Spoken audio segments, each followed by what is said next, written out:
now, come try Jack's new fries. You can get a small order free this Friday, April 16th. By Time Warner Cable for your TV, internet, and phone services. See how much you'll save. And by Southwest Airlines. Go to southwest.com. Grab your bag. It's on. Overcast skies here at the Big A. We're ready for the series finale between the Oakland Athletics and Los Angeles Angels. Bobby Wilson, Torrey Hunter doing the Angels version of pants on the ground, Mark Kubica. I would say that's a good call, Victor. Angels have taken the field. Here's the Time Warner Cable starting lineup for the Oakland Athletics. Rajay Davis leading things off in center. Derek Barton at first base. Ryan Sweeney in right field. Kevin Kuzminoff. He is at third base, had the home run last night, his first of the year. Mark Ellis moves up. He is the DH. Jake Fox will be doing the catching. Adam Rosales at second base. Eric Patterson left. And Cliff Pennington rounding out that starting nine. At shortstop, that starting nine for Bob Guerin and the A's will be facing the big left-hander, Joe Saunders. Joe Saunders, 33 wins last two seasons. Third most amongst lefties. Pretty good company in there with Cliff Lee and CC Sabathia. He has a fastball. When he stays around that 87, 88 range, sinks it. Backs it up with that changeup, mixing his curveball and a slider. Very effective. Will elevate the fastball in the low 90s for effect, and on occasion get a swing and a miss. 9-3 mark in his career against the A's, including 4-1 last year against them. So Joe Saunders, get aggressive. Use those secondary pitches early on. Well, throughout his career, he's had great numbers in the month of April. As we look at the defense behind Joe Saunders, Rivera in left, Hunter in center, Abreu in right. On the infield, Brandon Wood back at third base, Eric Ibar at short, Howie Kendrick at second, Andrew Morales at first. Mike Napoli is getting the start behind the dish. But just getting back to Joe Saunders, 10-2 in his career, at 284 under an average in the month of April, looking to bounce back after a very tough loss to the Minnesota Twins. He went 5 innings, gave up 8 hits, struck out 4, took the L in that one, but it's one of those things that just never got locked in, never found that right release point, couldn't find location. That kind of set the tone, especially against a very good lineup in the Minnesota Twins. Well, the thing is, you could see even from the get-go coming out of his bullpen session to warm up, he just didn't have good command, didn't feel comfortable on the mound. And when you do that, you're going to elevate some pitches, and then you force your curveball and slider through the zone, and you're not going to be as effective. The A's took game 1 on Friday night, 10-4. Last night, Hideki Matsui working the magic. 4-3 winners for the Halos. Setting up the rubber game of this series. The first pitch is a fastball up for ball 1. Rajay Davis, the center fielder, comes in batting .321 with a home run and 4 runs batted in. And that is ripped foul down the left field line. It's 1 ball, 1 strike. As you can see right there with Rajay Davis pulling that ball, a lot of times with a changeup, Juan Rivera going to be busy out there. 11 outfield assists last season for the Angels, 4th best in the American League.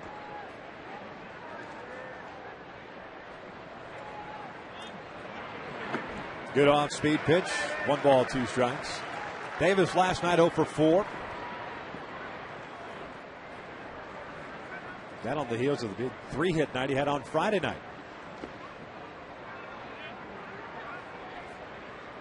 And always the key to keep that leadoff batter off the bases. He created so much havoc that first game in.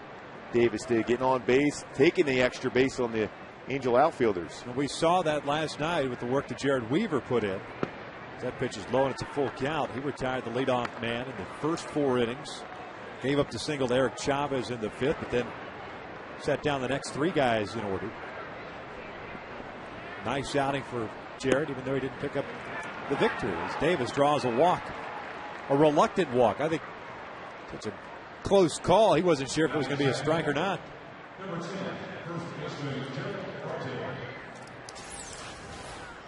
We tried to sink the fastball down in the zone. You can see below the knee level.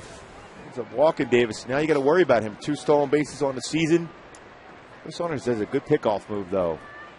Something we noticed, though, Kenny Morales plays off the base with a left-handed pitcher on the mound for the Halos. A little different than most clubs. Showing bunt is Barton. Takes low for ball 1. First club I remember seeing that done at first base. Bobby Valentine, the New York Mets, had John Olerud over there. They like to play that first baseman off the bag, kind of floating out there. Always thought it made it difficult for a first baseman trying to move back to the bag and catch the ball at the same time while worrying about where the runner's at. Yeah, you think in theory you have a better chance to be able to field a ground ball because you're off the base, but when you don't know as a first baseman at times when your throw's going to be come over, so you're going back and forth. But Kennery has made a good adjustment doing it with Joe Saunders on the hill. Runner goes, a throw down from Napoli, not in time. Stolen base for Davis. Davis going on the first move by Joe Saunders. A lot of times very difficult for a catcher to throw out a would-be base runner. Howard's replay shows a great jump. Went on first movement. Hand already in there before the ball was even close to Ibar. So it was a great jump. Difficult for Napoli to be able to throw him out. Solid throw by Napoli. But no chance. Good release. Accurate. Third stolen base for Davis. Fifth for the Oakland A's.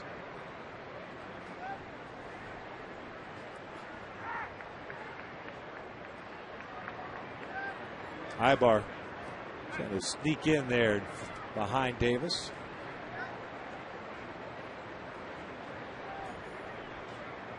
Derek Barton with a 1-ball, 1-strike count.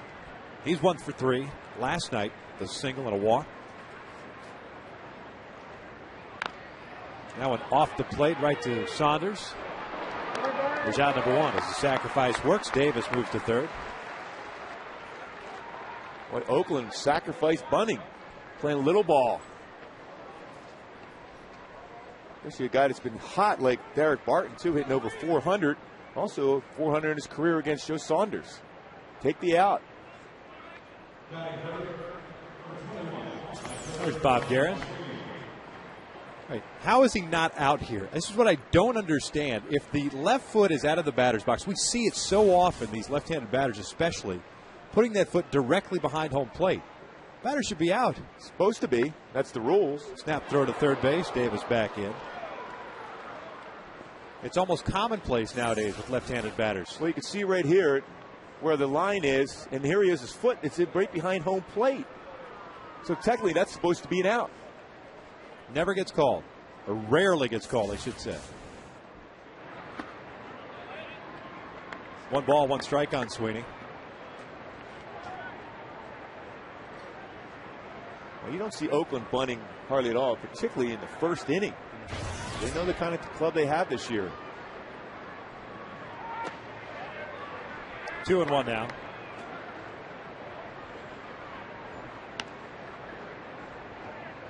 be honest with you, Victor, in the first inning, I would take that out if I'm the pitcher in that spot because, there's always that first inning. It's a feel thing for you on the mound.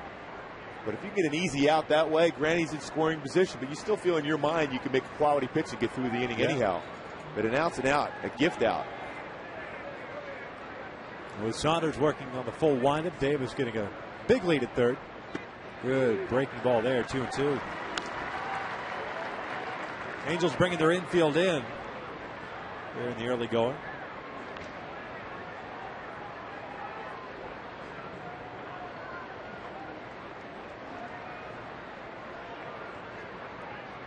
Two. Try to get him to chase. Full count. Surprising though with Joe Saunders pitching out of the full windup. Lefty, difficult for Bill. He's doing a good job as far as looking over to make sure Davis doesn't get a jump on him at third base. You have an open slide coming in with a left-handed batter also.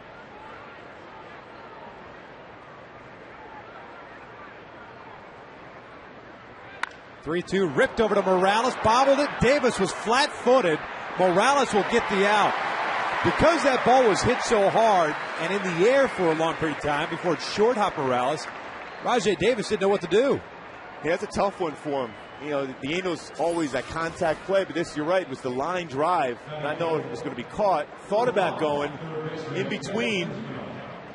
So nice job by Kenny Morales keeping that in front of him, having the presence to step on the bag. Huge out for Joe Saunders and the Angels here in the first. See, hesitation, there's no way he can go. He's going to be out by a mile at that point if he decides to go home. Kevin Kuzmanoff takes ball 1.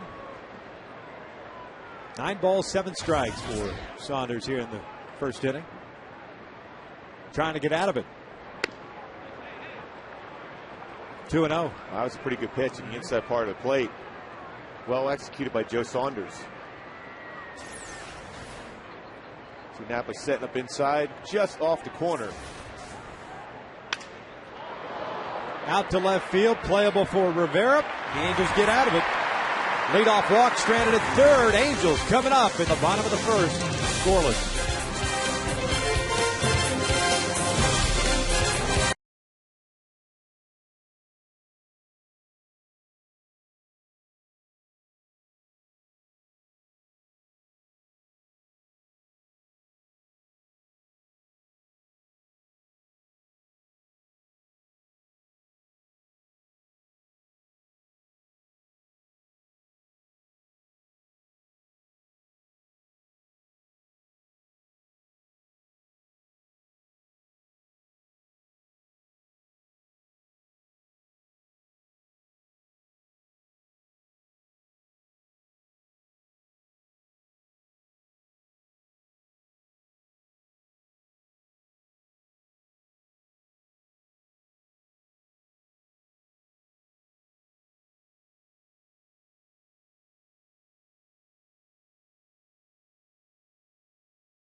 Brought to you by Southwest Airlines with Los Angeles Angels. A high bar short. Bobby Abreu in right. Torrey Hunter in center. Hideki Matsui, that RBI single in the ninth inning last night, the game winner.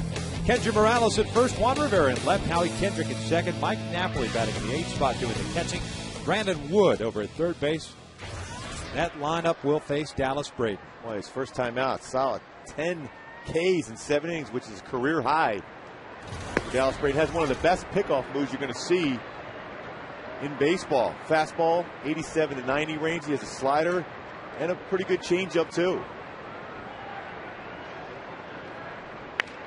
Off the end of the bat, broke his bat. Ibar will get some new lumber. No balls, 2 strikes. Defensively for the Athletics in the outfield from left to right, Patterson, Davis, and Sweeney. On the infield from third to first.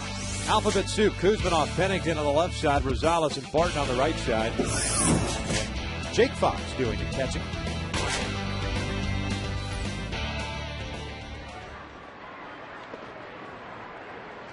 Just like with the Angels and Joe Saunders on the hill, lefty, Eric Patterson going to be busy. Covers a lot of ground in left field, and there's a lot of ground he has to cover right now with the way the defense is set up for Oakland. Slightly below average arm, so Dino Ebel will challenge him with some base runners in scoring position. Changeup on the ground is short. Ibar is retired for out number 1. Dallas Braden, 26 years of age. Mentioned the 7 innings of masterful baseball. No decision for him against the Seattle Mariners. With a career record of 14-21 with a 4.60 ERA. Okay numbers as far as career numbers against the Angels. Last year, 8-9 with a 3.89 earned run average and 22 starts with the big club. Stockton, California. That's where he grew up. As Bobby tries to drop one down. Strike one.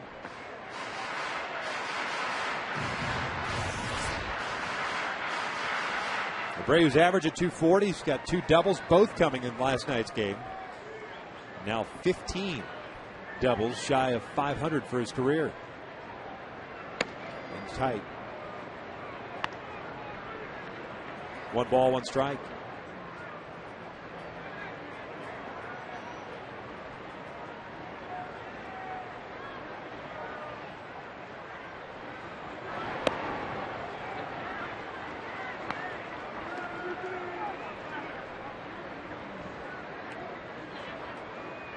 Saw Abreu get it going last night with that broken bat.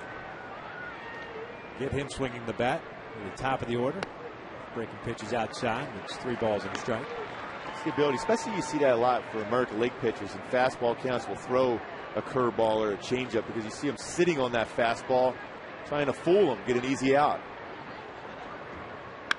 Bobby down the right field line, hit well. Going back is Sweeney. Gone! Big fly for Bobby Abreu, and the Angels strike first, 1-0.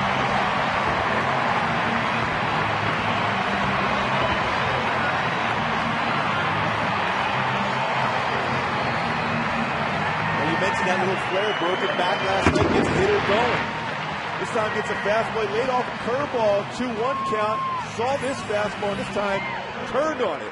Fastball, middle in. Quick hands for Bobby. Good balance. Knew it right away. Drives it out here in an afternoon game. It's the Halo to the lead, 1-0. Torrey takes down low on a 3-1 pitch. Good piece of hitting by Bobby Abreu. His first home run and RBI of the season as Torrey takes a strike, and it's 1-1.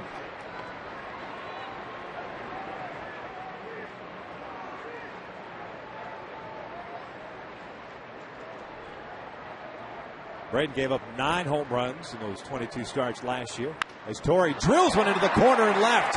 Extra bases. Patterson up with it, and Torrey coasting at second with a double.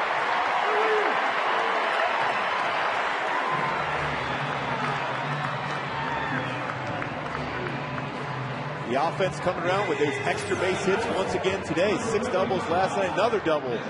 Fastball in the inner half, turns on it. Torrey. Quick swing. Second double for Torrey on the season, brings up Hideki Matsui. The Angels, for the struggles that they had against the Minnesota Twins and even into Friday night against the Oakland A's with men in scoring position, they certainly turned things around last night. 6 for 13. Breaking ball in for a strike. 417 on the year, 2 home runs, 5 runs batted in.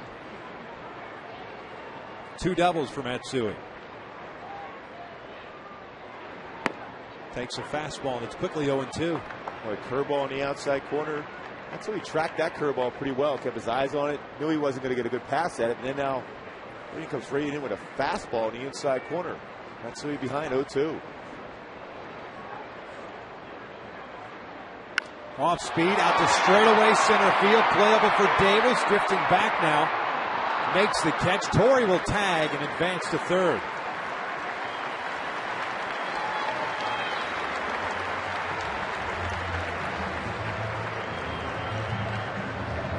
You can see the difference in a day game compared to a night game here at the Big A. The ball was carrying pretty well. So just missed that one. Ross Braden didn't exactly put that pitch where he wanted to, and Matsui almost made him pay for it. 2 outs now with Hunter at third and Kendra Morales up. 217, a home run, a couple of runs batted in. Change up, looped into left center field. That's going to get down for a base hit. Hunter scores. RBI single for Kendra Morales. 2-0 Halos.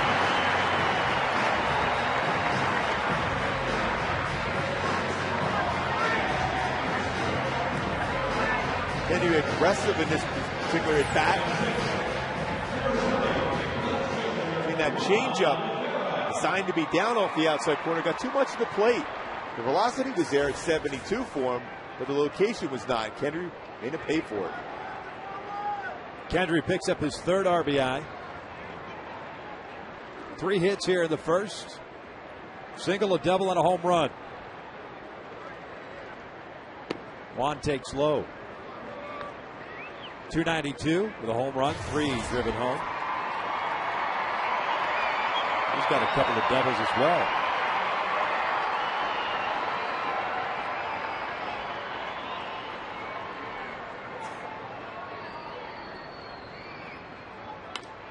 Popped up. Jake Fox gives way to Derek Barton. There's the third out, but the Angels get a couple of runs. Bobby Abreu started off with a solo jack down the right field line. 1 complete, 2-0 Angels.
Releases.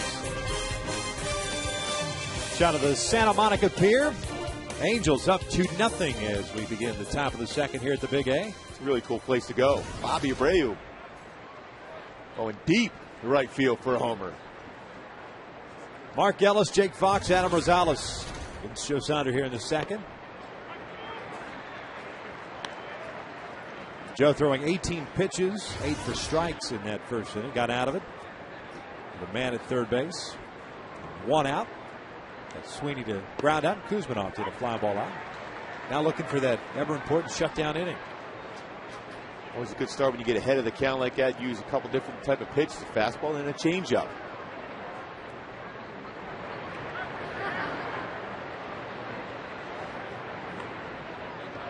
Bouncing that one out in front of the plate. It's 1 ball, 2 strikes. It's back-to-back changeups. Now Joe Saunders has that ability to elevate a fastball. Saw Mark Ellis swing a few of them. He's coming back with a changeup though. Jared Weaver got him to swing at some fastballs up and out of the strike zone a couple times for punch outs last night. 2-2. Ellis out to right field. Abreu in front of the track. 1 out.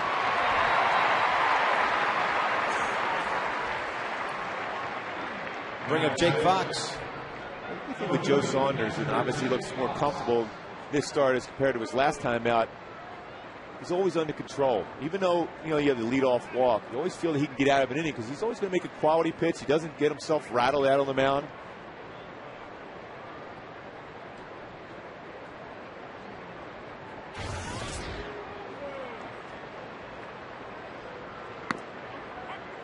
Strike on the outside corner. Brian Knight calling the balls and strikes this afternoon.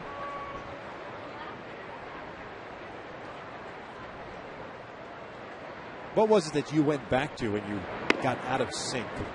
Was there one particular pitch or one particular thing that you did on the mound? I always felt I could throw a fastball for a strike anywhere in the strike zone. So if I had trouble with my slider or my changeup, I would just step off the mound and come back and just try to go fastball on the outside part of the plate. Broken bat right back to Saunders. Did Barrel get him? I think it looked like it got him. That was a pretty good play. You got the ball coming back and the bat at the same time. Well, it didn't get his pitching hand. Barrel came flying at him and then ricocheted out towards third. Nope, right off the mound. Okay.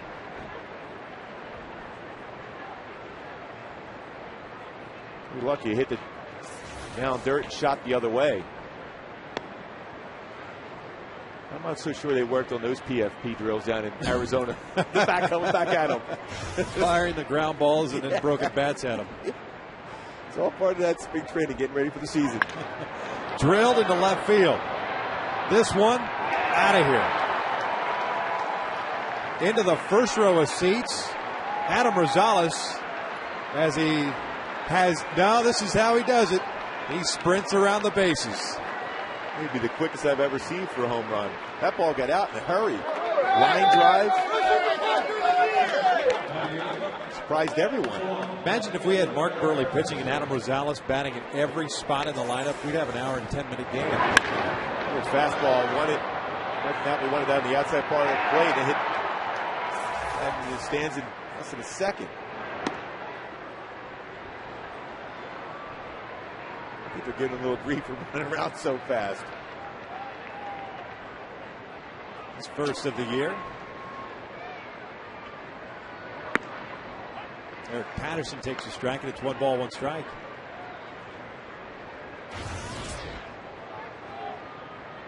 As a pitcher, I respect that. Run around there that quick.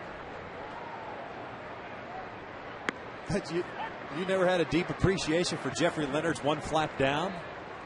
No, even though he's a Philly guy, I didn't really like that. Or Barry Bonds taking about a month to get around, or Ricky Henderson running into the dugout. Saunders responds with a strikeout of Patterson. The A's get on the board in the solo home run, middle of the second, 2-1 Angels.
Touching Joe Saunders for a solo home run in the top of the inning. Howie Kendrick to lead things off. The Angels send up the bottom third. Kendrick, Napoli, and Wood against Dallas Braden. Gave up a home run of his own in the first inning against Bobby Abreu. Howie's been swinging the bat well. 381 with an RBI, 3 doubles. Takes that one inside.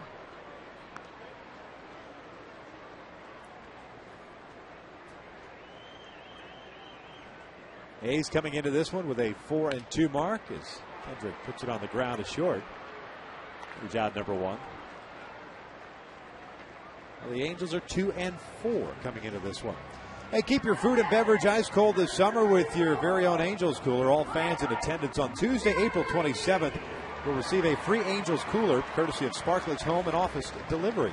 Cheer on the Angels and get a free cooler by purchasing your tickets at angelsbaseball.com. You can take that to the Santa Monica Pier. You're always thinking. Would you have been able to take the Rally Monkey lunchbox that we didn't get? I'm kind of Santa Monica Pier? Yeah, I'm disappointed. Kind of sad I didn't get my Rally Monkey lunchbox. Napoli takes outside.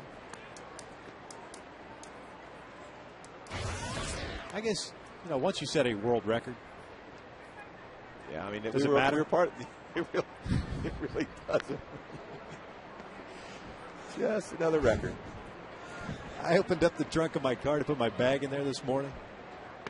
And I still have the Snuggie in the back there. And I looked at it and I said, that's the world record Snuggie. I might throw that up on eBay. You should. I'm sure you'll get a lot of hits with that. 2-1. 2 balls, 2 strikes. Oh, yes. Look at the entire crew. If that's not teamwork, I don't know what is. Look at that. Guinness Book of World Record.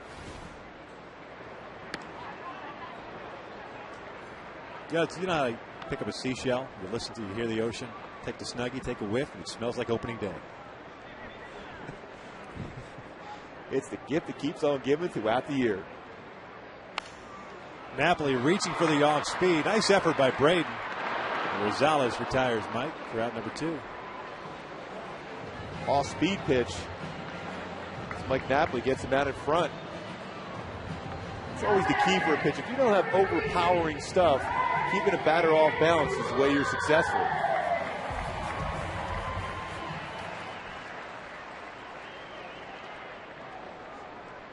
Here's Brandon Wood, 2 up and 2 down. The Angels in the second.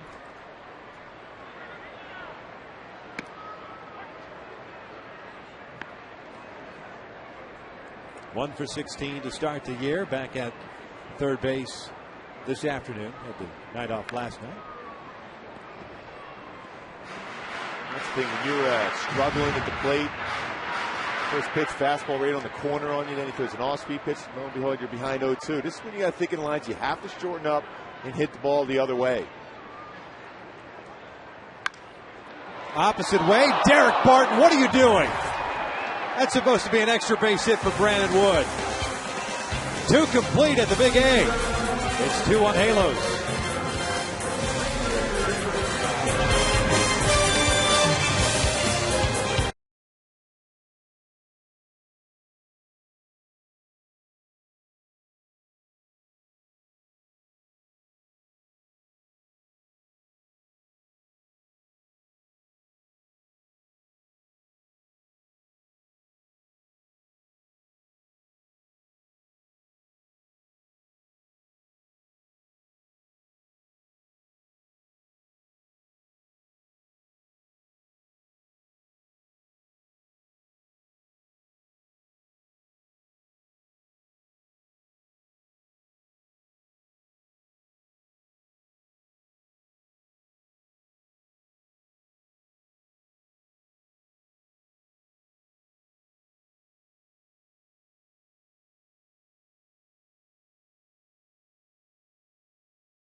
Brandon Wood can't buy a hit right now. Great play by Derek Barton to end the inning.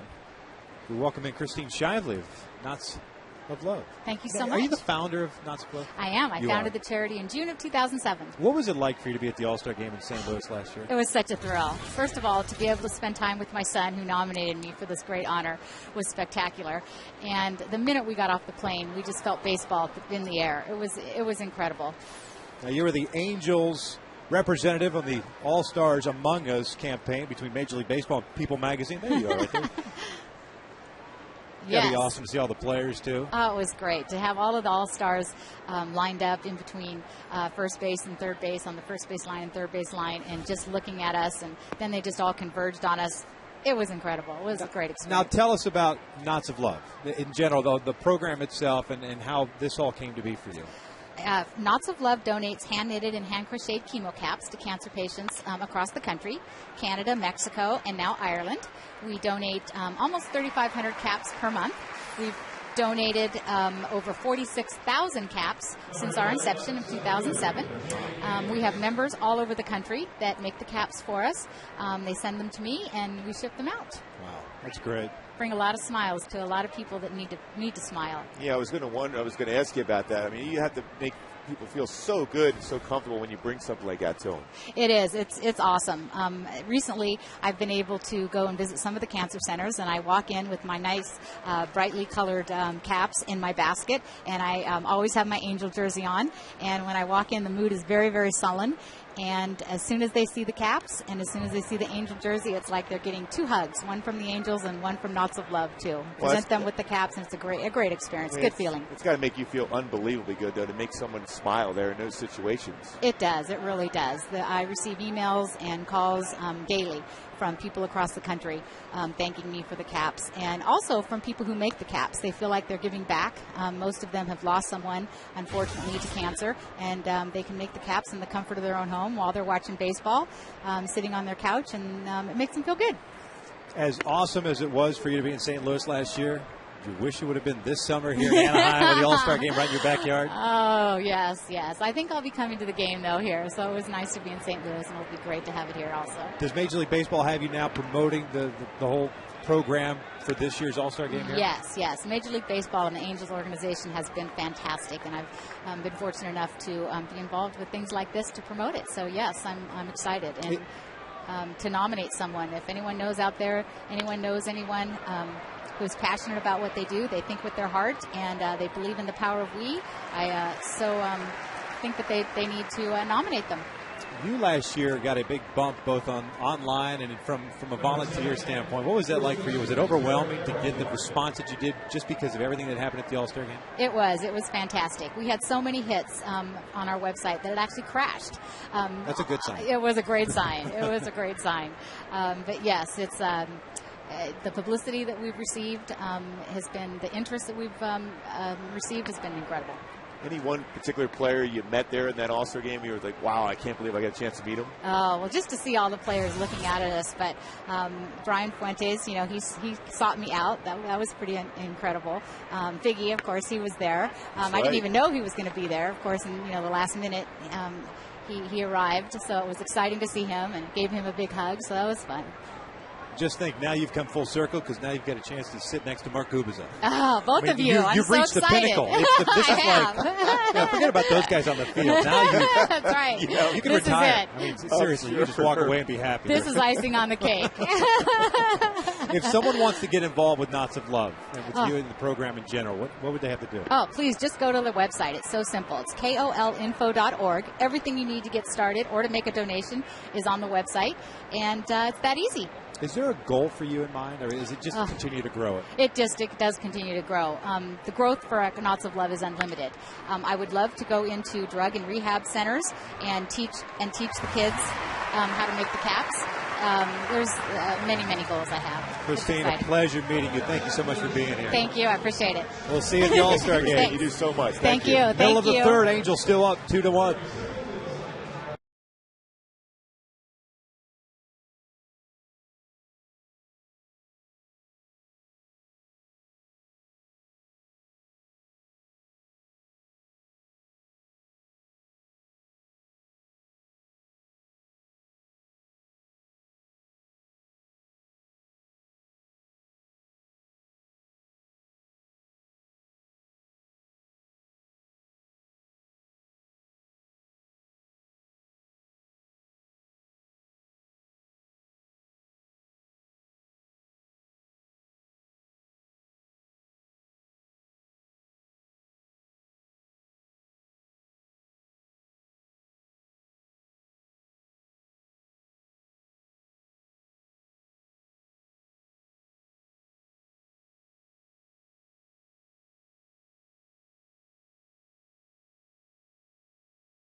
Thanks again to Christine Shively of Knots of Blood joining us.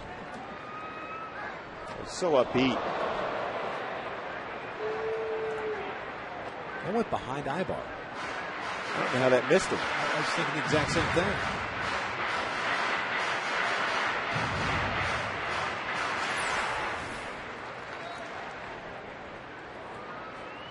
Boy, that's missing your spot, don't you think? Yeah, just a little up and in.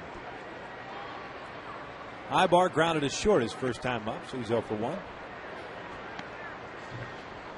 Boy, setting up on the outside part of the plate and then throwing behind the batter on a breaking pitch. It's not real easy to do. Yet mastered by Dallas Braden. On the ground is short. There's out number 1. Going back and revisiting the home run trot, Bobby Abreu and Adam Rosales. Bobby's not yet the first. Hold on. And now he's rounding first. Rosales at third as Bobby hits second.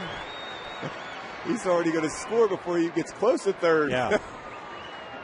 Better removed by Bobby Abreu. Well, that's what it's all about. He's hit a few more. It's about taking in the moment, Mark. You know, and appreciating and savoring it.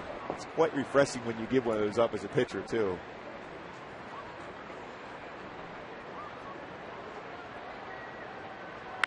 Oh, 1 down the left field line. Patterson's got good speed, trying to close on it, but can't get it. Nice effort on the part of the A's left fielder. Was it last year? Big Poppy had one at Fenway Park. I think we put a clock on him. 40-something seconds. I mean, it was ridiculous.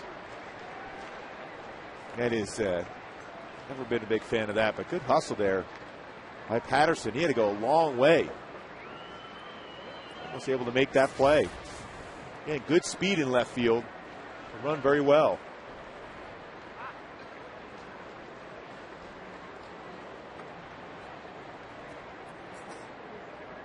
Big Poppy's been angry a few times already this season. Also a slow start. It's like last year. One is rolled foul just to the left of Alfredo Griffin. Tired of answering those questions, I guess. Happens, though. Aging player, especially a guy who put up such monster numbers for such an extended period of time. Off to a slow start again. People are going to start wondering whether or not, are you missing it by that much? Is the timing off enough? Well, the thing is, as a professional, you should be answering the questions when you do well and when you don't do well. That's your job. 2-2. This one slicing away from Davis, but makes the catch for out number 2. Well, especially in today's game, considering all the different outlets that are out there, blogs, message boards, the like, the number of credentials that are out there. I mean, people are going to ask the questions. Whether you like it or not, people are going to ask the questions. And Trey Percival was very good here when he was a member of the Angels, whether he had a save. Most times he did have the saves, but when he blew a save, sitting in the same spot, answering the question. That way you don't have media members saying, well, why don't you answer when you do bad? Well, just go in there, answer your question, move forward.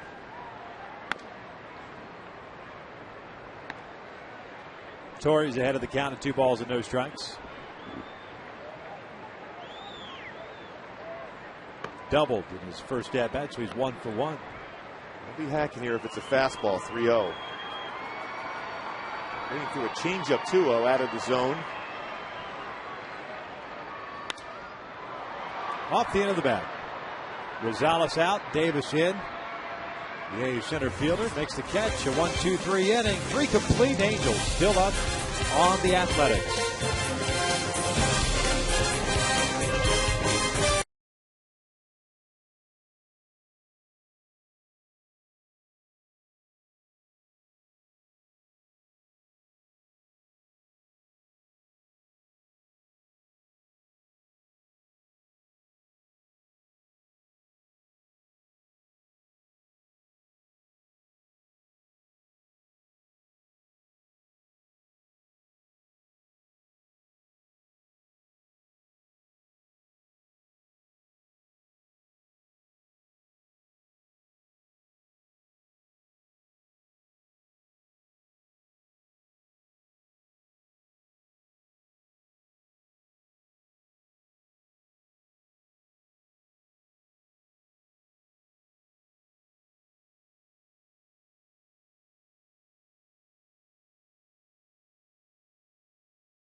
newly reopened.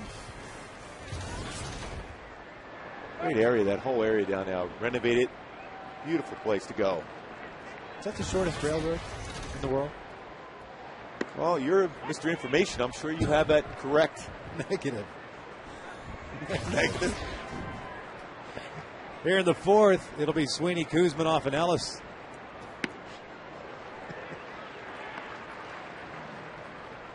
Well, you're, world record holder. You figure you must have that type of knowledge also. As are you. New guy leaning on veteran. I'm not so sure about that railroad, though. Can't give you that quote or information. Sweeney takes outside. It's 2 balls, 2 strikes. He's 0 for 1 after grounding out hard to Kendry Morales in the first. 1 strikeout, 1 walk for Joe Saunders.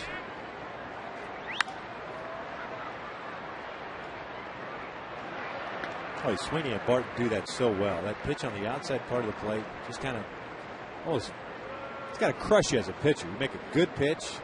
Especially lefty versus lefty, you would think that front hip be opening up. You have better plate coverage. As far as the pitcher on the outside part of the plate, be able to freeze him. You're right, he stays back. See right there, that's a slider grip, getting on top, finger, index finger on the seams and able to turn it over for that off-speed pitch.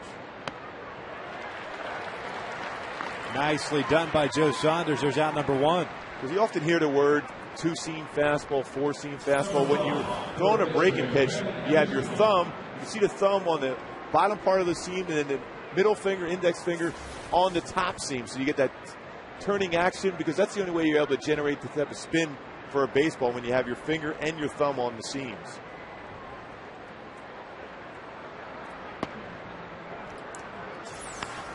You can see right there, the thumb is right on those seams, and the other finger right there, the middle finger, is on the top seam. That gives you that little torque action, be able to have that break on the slider.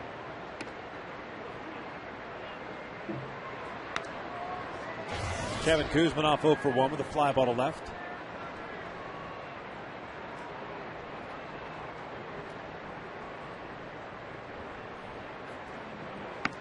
I was talking to Sandy Koufax during the wintertime about his curveball, which most people would say one of the best curveballs in the history of baseball. But he said he put all his pressure on his middle finger and barely put any pressure on the thumb underneath. He was able to flip it out there with the middle finger pressure and not the thumb, which is something I'd never really seen. I couldn't do it myself. But he was a guy that obviously had one of the best in the business. He just kind of let it on there just to keep the baseball from sliding out of his hand, but all the pressure was on the middle finger. 2-2 and tight, full count. It's amazing to listen to greats like that tell little stories about what they did, whether it's as a pitcher or an offensive player. And all of a sudden try to emulate it, and you've got no chance. It tells you how special a player that guy was. Kuzminoff gets jammed, and Brandon Wood makes a terrific play at third base. Well, when you're playing back against a power hitter like Kuzminoff, and to be able to come in on that play like Brandon Wood did, that's outstanding. Field it with the hand and still have enough arm strength to be able to make that throw to get him out at first base. Solid play by Brandon Wood. Saunders thought about going after it, but with his body and momentum going the opposite way, probably a much more difficult play for him. 2 outs. Mark Ellis takes the strike.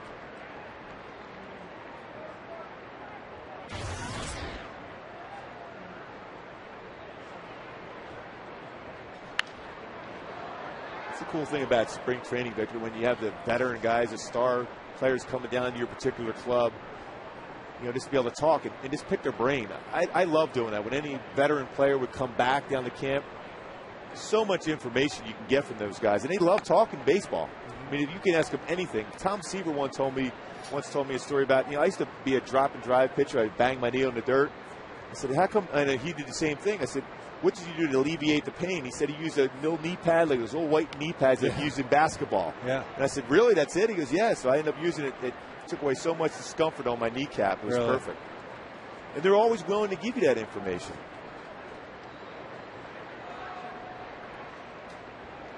getting guys to go out there and asking those questions. Sometimes a little bit more of a difficult task than it is for older players to come in and offer up the information. Exactly. Brandon, we talked about it before. Torrey Hunter's going to take him under his wing, let him relax.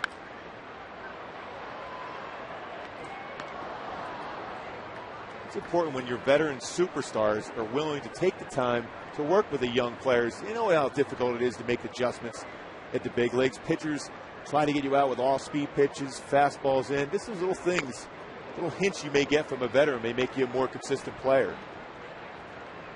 I don't know what Bobby has done with Eric Ibar and Kenny Morales. Patience at the plate.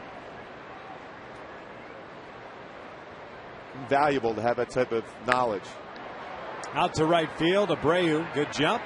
That's a 1-2-3 inning. Nicely done by Joe Saunders. Retired 7 in a row since the home run. Angels still up.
This last night, this is exactly what he did in the bottom of the ninth. Game-winning single.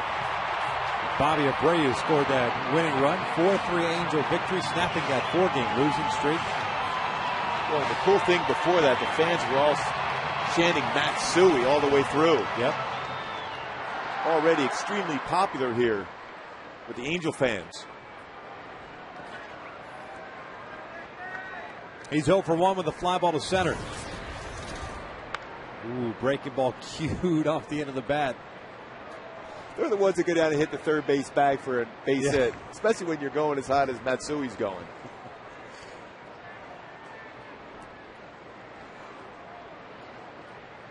That might get you upset on the hill when you give up a hit. Just like that. I was just going to ask you, that never chapped your hide, did it? Not at all. No. I would say, hey, good at bat, good approach.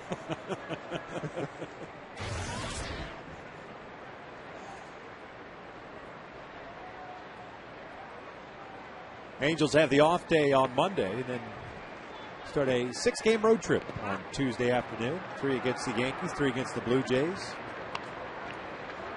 Speaking of which, did you see the Oakland A's schedule to start the year? 14 consecutive games to kick off the season. On the ground at first, fair ball. Barton's got it. Take it himself. For out number 1.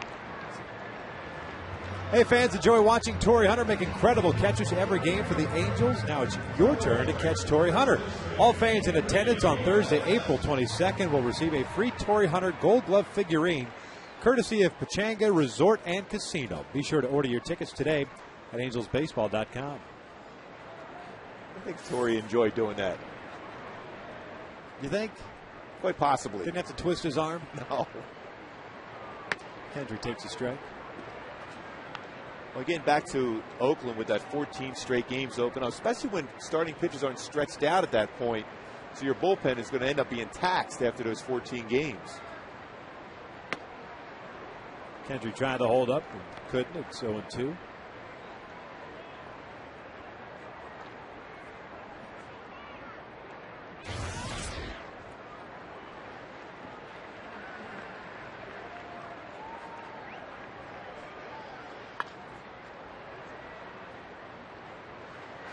I think the maximum a Major League team could play consecutively anyways is 21, if I'm not mistaken, without getting Players Association approval. A lot of times you'll see that some early rainouts at the beginning part of the year, and then all those games get added on at the end. The Angels had that streak last year.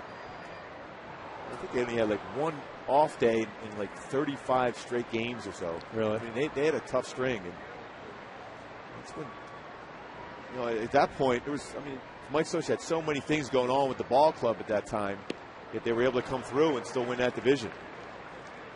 Rosales goes down swinging on the off speed. 2 outs. First strikeout for Dallas Braden. Brings up Juan Rivera. Well, it's that changeup, 69 miles an hour. There's that circle changeup. You always hear that. Circle changeup. Downward action. Works like a screwball. Well, Fernando Valenzuela had one of the best.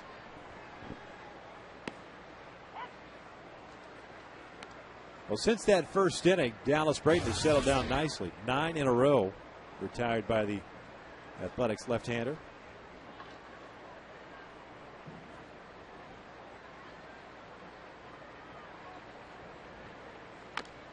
Rivera fouling that one at the plate. Juan popped up and foul ground to end that first inning, so he's 0 for 1. And you don't have to be overpowering to get inside on batters, too. He's consistently throwing that fastball, cutting the fastball inside. What he's doing, he's throwing the cut fastball in against the righties and trying to get you to swing over top of the changeup off the outside corner.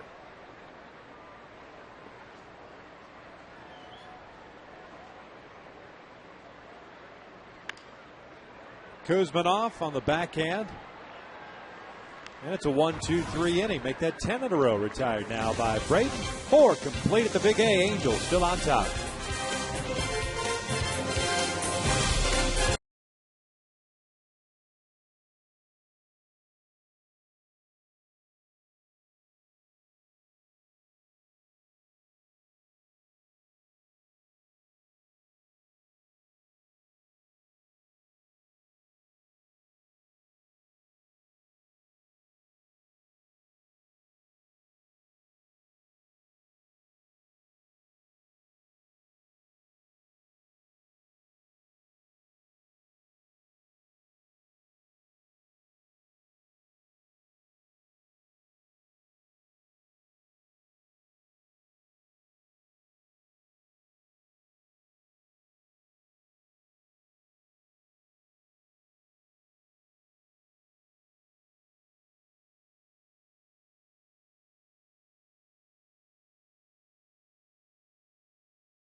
It's 30-7 right here on my 13. Good karma? Good karma's good. Bad karma, not so much. Oh. Jake Fox, Adam Rosales, Eric Patterson here to face Joe Saunders. 2 strikeouts and 1 walk. 69 pitches thrown now by Joe. 38 have gone for strikes. Far in this game, Joe Saunders looks like he has a pretty good feel for that changeup. The first one on the outside corner for a strike. That one, you want to see if you can get the hitter to swing through that pitch and get an easy out. Fox hit one back to Saunders his first time up, so he's 0 for 1. You need to see the difference when you have a fastball. Look how late he was because those first 2 pitches were changeups. So now you got a 1-2 count. Right back out with a fastball in the outside corner. So you got 2 changeups, 2 fastballs. Sometimes you're going to come right back in with that changeup, and that's what they're going to do.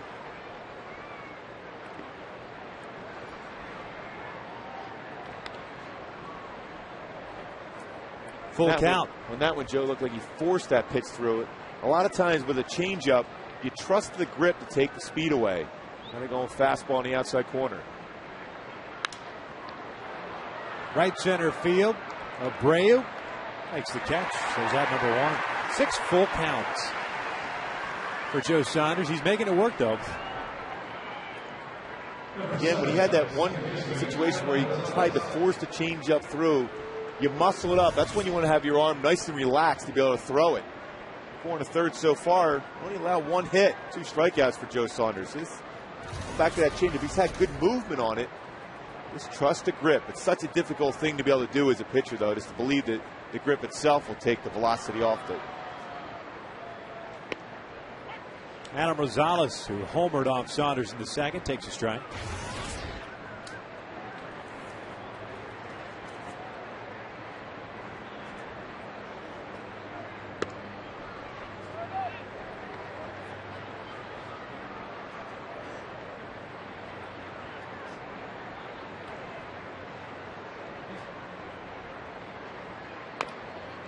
Right off the end of the bat. Those are the worst, too, with all the spin. 2 outs.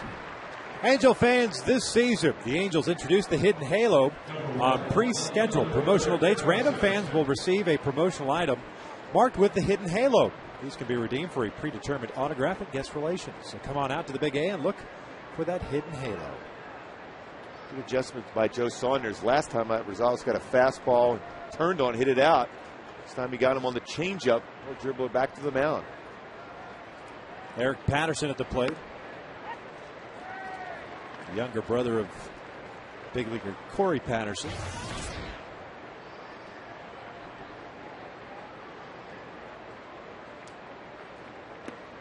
Getting to start this afternoon out in left field. Saw time with the big club last year, hit 287.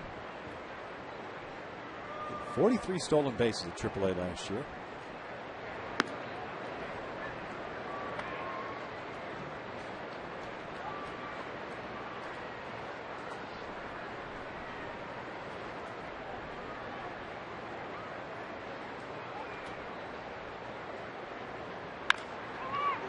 Kendry has got it.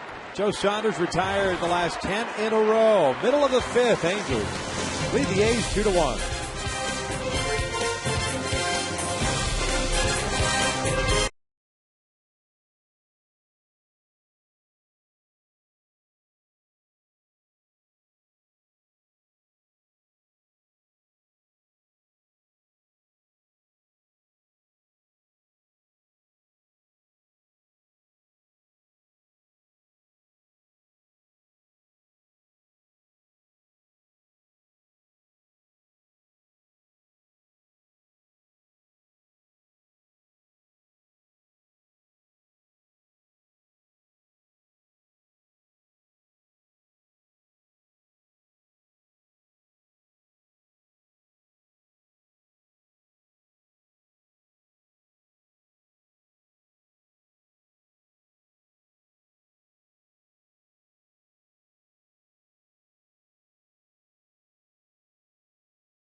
Mark Gubiza. A little overcast Sunday afternoon here at the Big A.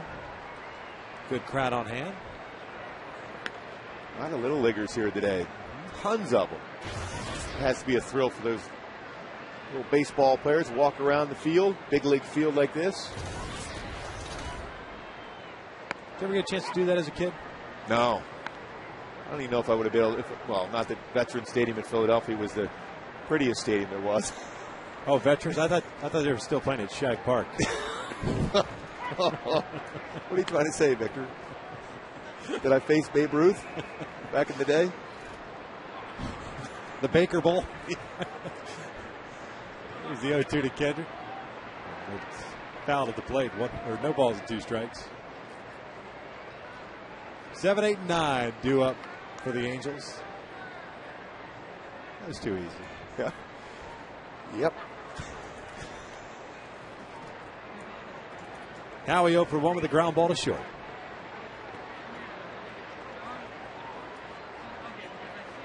A couple of left-handers on the mound right now that are locked in. Well, you talk about that east-west pitching, that changeup now on the outside corner, and setting up again for that pitch in the same spot. Strike him out, throw him out. Well, the reason why that pitch is so effective is because he's been throwing that cut fastball off the inside corner against the right-handed batter so effectively. We saw last inning against Juan Rivera the same type of thing, where you have the catcher setting behind Juan Rivera because you trust, as a catcher, you trust your pitcher Braden's going to be able to hit his spots, and he's been doing that throughout the game.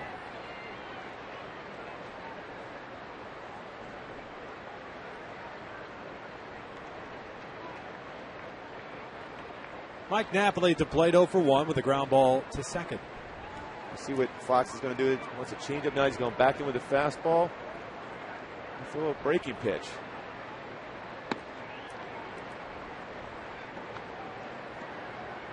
Yeah, when he wants, because he's not overpowering, Braden isn't. When Fox wants that pitch inside, he's setting up almost behind the batter. This is a spot a lot of times to do. He went curveball, curveball. Now he wants that fastball in again. No, shook him off for another curveball. But then he got in again. Setting up in. It's always, I mean, most catchers, someone will stay right in the middle and trust the glove to be able to hit your spots, but he's setting his whole entire body, his frame, off the inside corner. That way, as a pitcher, you're picking either the knees, you're going to hit your spot, or the glove. He's going back inside. You can see the leg. You can't even see it inside.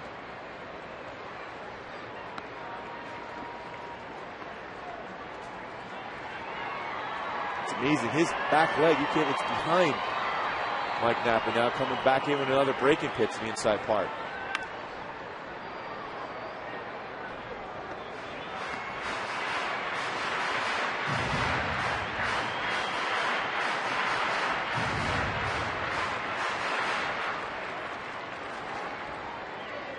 Two ball, 2 strike count on Napoli.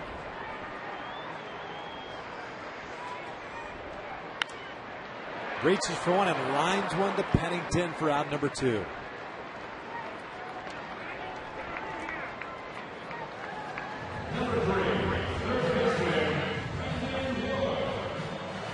So at 2 outs brings up Brandon Wood.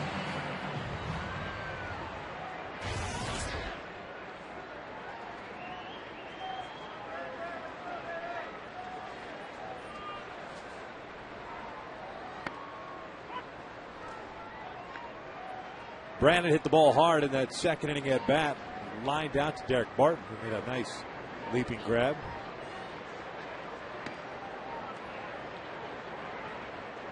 Greg Gibson, first base umpire, says he did not go.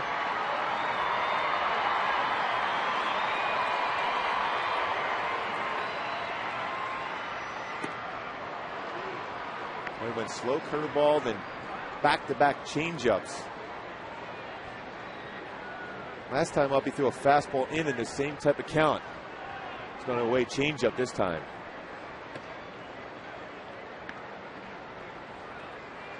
As a hitter, you still got to think in the lines of patterns that pitches will go in. And no matter how good you are as a pitcher, you will fall into certain patterns. You got to try to remember that, reflect on what he tried to get you out with last time. Coming back with another changeup. On the ground at third. That's another 1-2-3 inning. 5 complete at the Big A. Angels on top 2-1.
From 9 a.m. to 10, everyone is welcome after tip. All sales are final. Cash and credit cards accepted.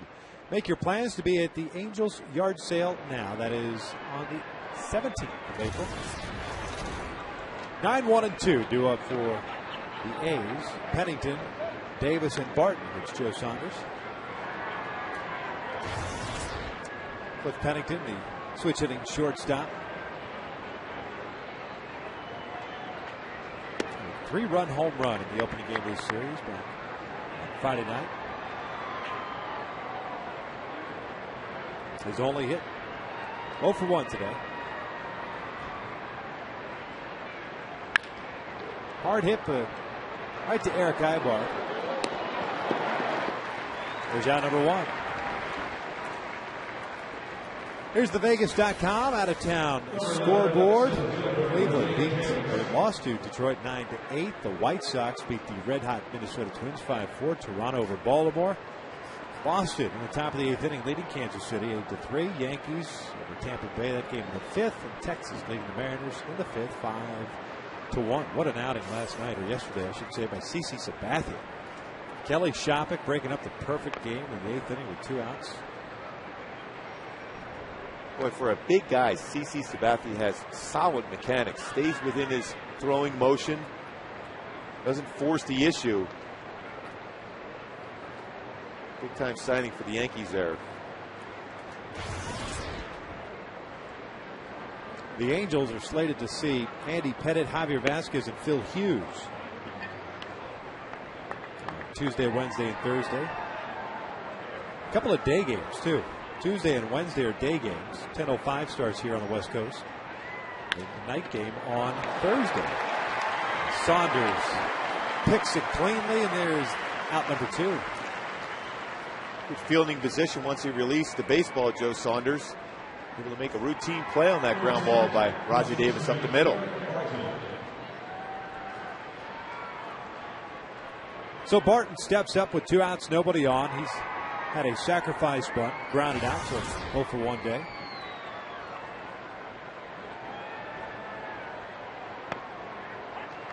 This pitch on the corner, strike 1.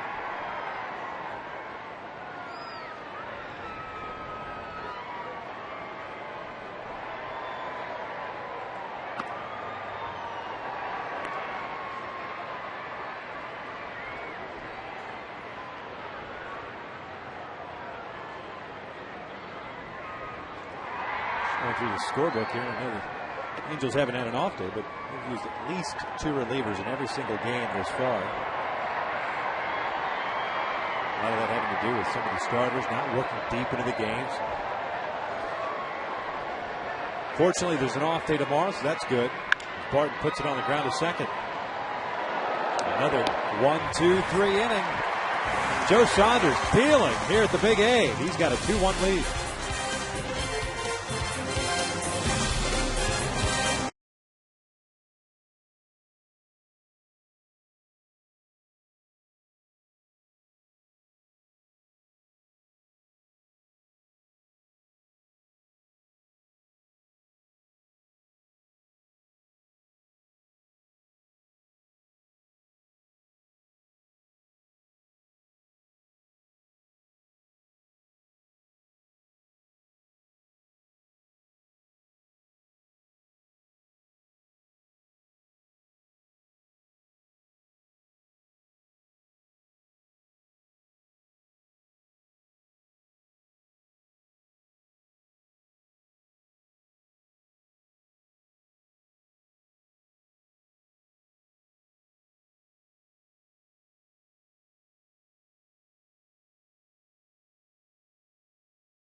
Services. See how much you'll save.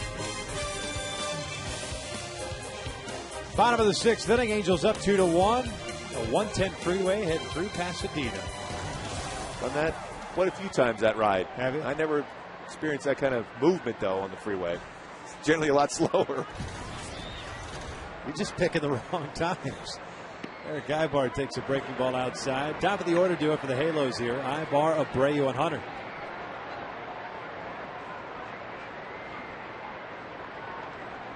Ibar 0 for 2, twice having grounded out to Pennington at short.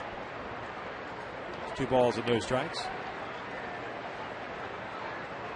13 straight retired by both lefties. Hitting their spots, changing speeds, pitching inside. Outstanding. Eric takes a strike, 2-1 now.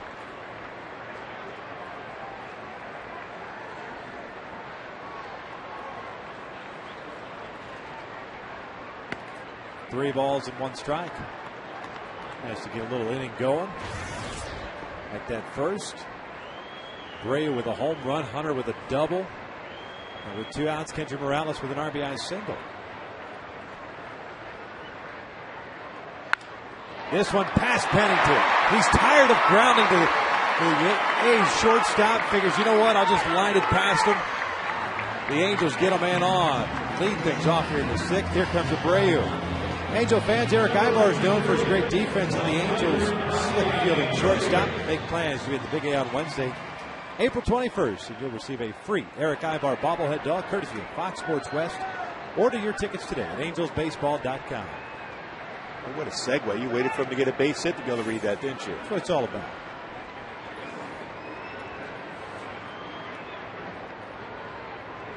Went to Barnes & Noble and picked up Broadcasting for Dummies. Hit that segue chapter. Yeah. It worked out pretty good.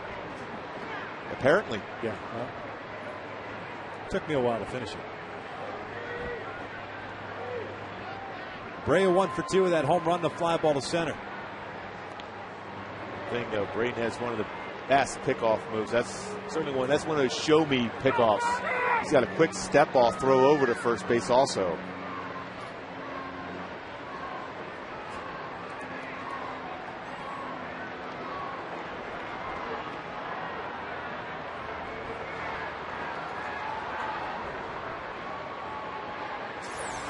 Right there, after that slow, this show the move, that's a quick step off. Just got done talking about it. Very good move. Boy, it's difficult for a base runner to get any kind of a jump against him. I talked to Dino Evil about him the other day, and he said the only thing you can do is either go hit and run against him or just go on first move and hope you pick the right time.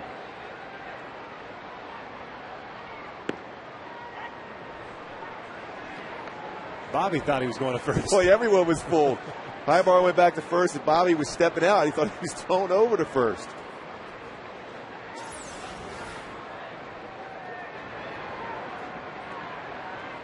Wow, hitting the corner.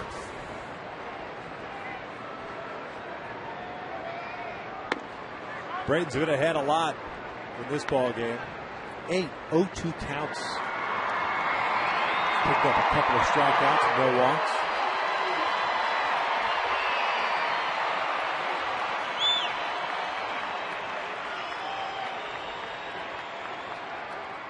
Bobby on the ground, through on the right side. Eyeball. Going to try to go to third. The throw from Sweeney. Late. Runners at the corners for the Angels here in the 6th inning, and Torrey Hunter coming up. Well, it's good to see that first and third mentality again by the Halos. Solid at bat for Bobby Abreu, too. So there was some tough pitch against him. Able to make the adjustments. You see he gets his hands back, grounds that ball through the hole. And Ibar never hesitated to get into third base. Sweeney with a strong arm. But Ibar just a little too quick. Back-to-back singles for the Angels to start this 6th inning. Torrey Hunter steps in. 1 for 2 on the day. A double and a run scored and a fly ball to center.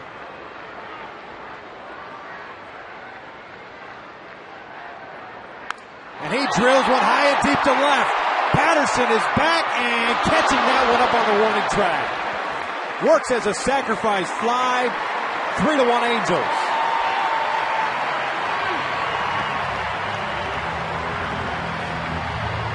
Great job there by Torrey Hunter, getting a pitch he could hit in the air to at the very least get the sacrifice fly. Almost hit the 3-run shot out of the ballpark. Breaking pitch. Thought he got it. Didn't carry quite as much as he had anticipated. But got the job done. Ibar getting in position. Realizes he's going to be able to score regardless if it's caught or not. Get back there to tag up, score the run. Yeah, usually when you get that bat flip from Torrey, you think you got it. A lot of top spin on it, though.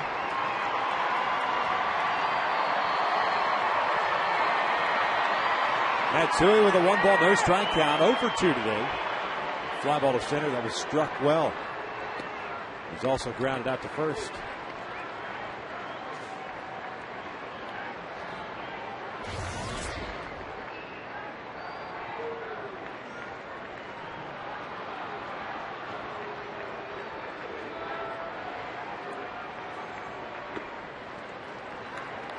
Braden falling behind at 3 balls and no strikes.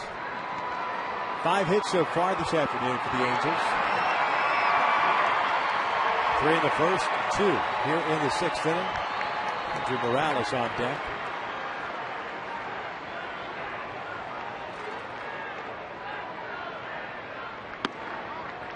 And it's a 4-pitch walk. First free pass issued by Braden in this one. Runners at first and second, 1 away for Kendry.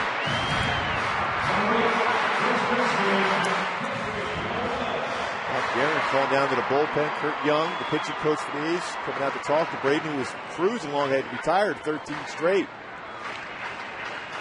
Well, that hit by Eric Ibar.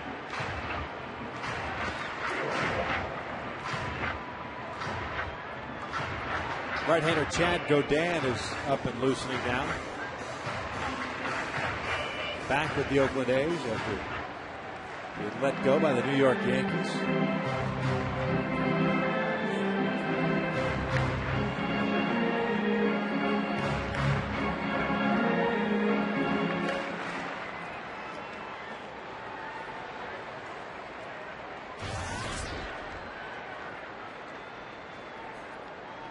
RBI single for Kendry in the first inning, his 3rd RBI of the season.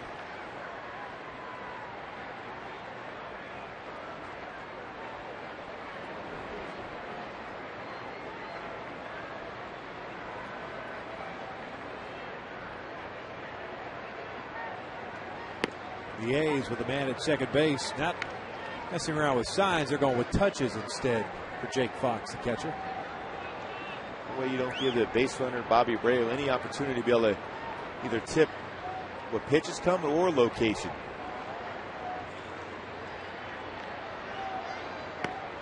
Good off-speed pitch, 0-2.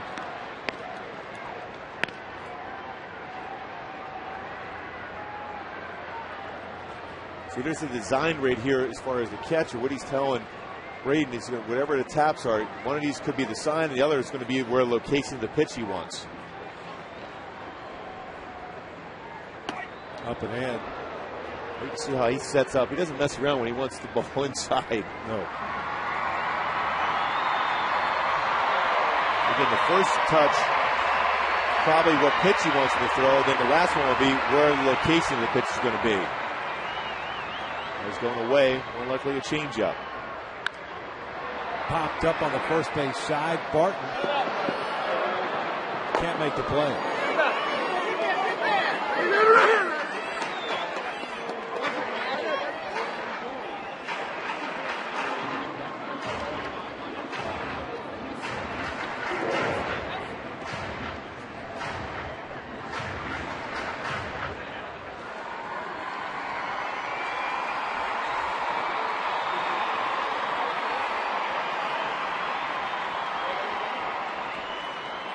Abreu at second, Matsui at first.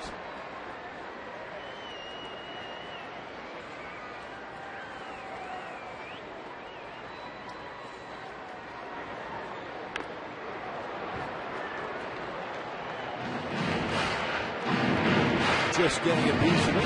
Count remains 1-2. Depending on the outcome of this battery, this could be the last batter for Braden with 3 right-handed sticks coming up in a row. And Jagood in, getting ready down in the bullpen for Oakland. Rosales reaching for it. Another long run for Barton. This time makes a terrific play up against the railing. Especially on the ball not hit that high. Terrific play by the A's first baseman. 2 outs. Well, he gets an idea, looks where the railing is going to be, and then reaches over. Ball was in the dugout almost before he even reached in. Hey, Ben Sheets, move out of the way. Starting pitchers. Most times you're in there, especially when you go to your home side, you're in there for some help, just in case. He was like looking up, thinking it was out of play. Well, just in case he gets moved. There's talk about Ben Sheets getting traded at the trade deadline if Oakland's not in it. So he's like, hey, I'm not protecting you. Rivera's 0 for 2. 2 outs now. Juan swings through the off speed. It's 0-1. Juan's popped out and grounded out. Braden's at 92 pitches. 61 have gone for strikes.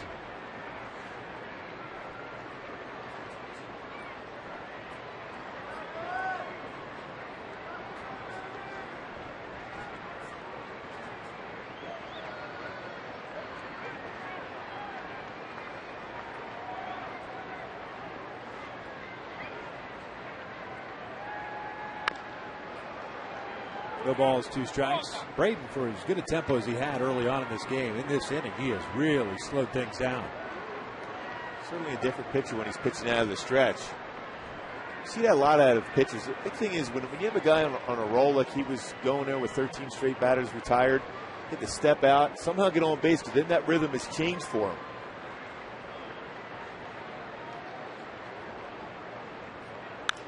Juan reaching for one.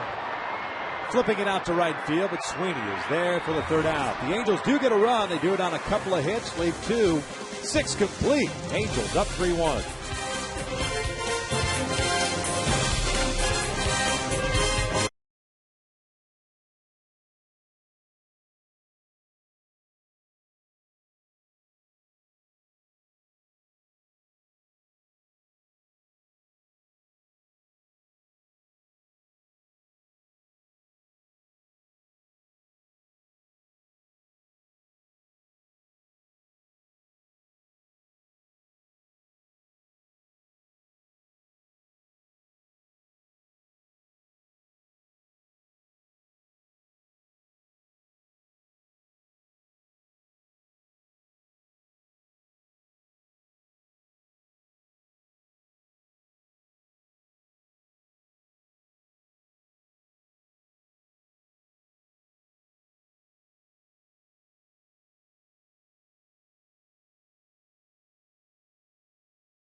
Oakland, Sweeney, Kuzminoff, Ellis against Joe Saunders, who's been very, very good.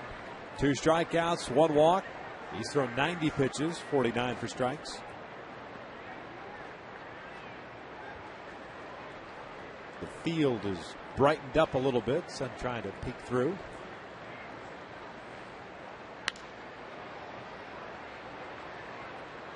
Ryan Sweeney's 0 for 2. A ground out and a strikeout.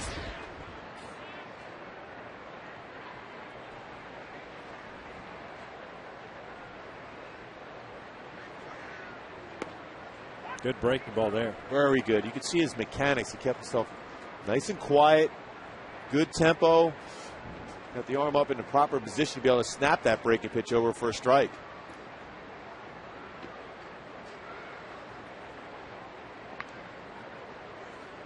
Anytime you get that jelly leg action from a batter, it's a good feeling.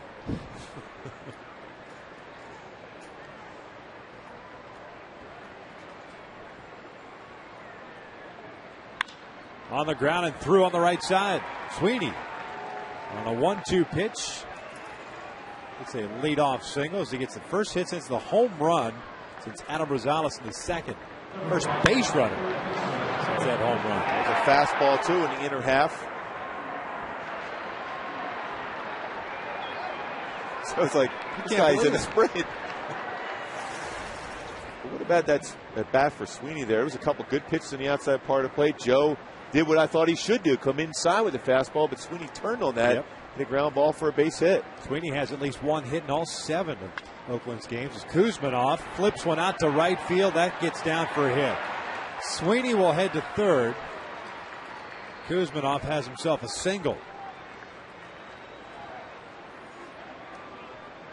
Boy, both starting pitchers have retired 13 in a row in the same scenario. Base hit, then first and third base hit.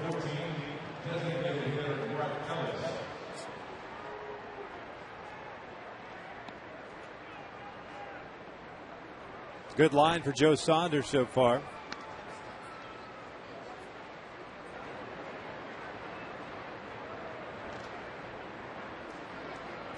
Mark Ellis 0 for 2, a couple of fly balls to right. Your best case scenario, if you're a pitcher in this spot, you love a ground ball back to you. You can look the guy back to third base and turn a double play.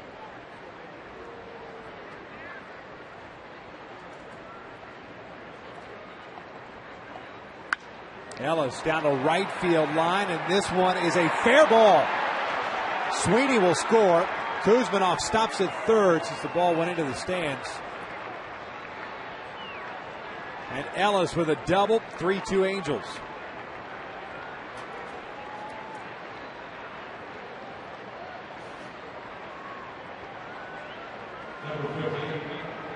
Oakland aggressive, swinging early in the count. The club known for patience.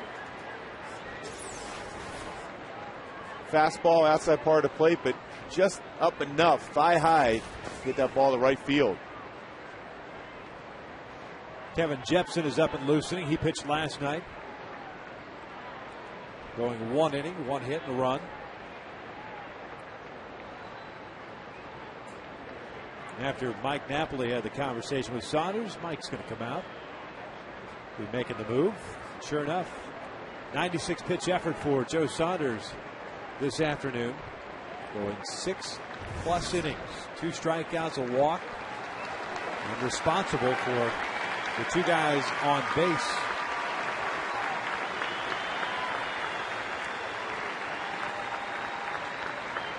Angels still up 3-2.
Responsible for the guys at second and third base as he turns the ball over. As you see Kevin Kuzminoff, Mike Noriega, third base coach.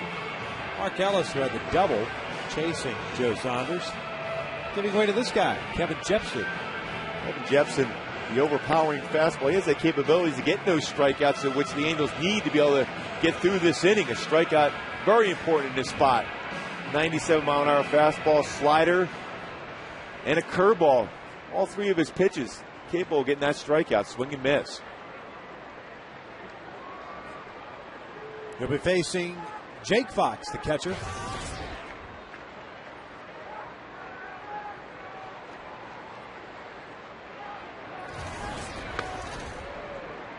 Missing up high.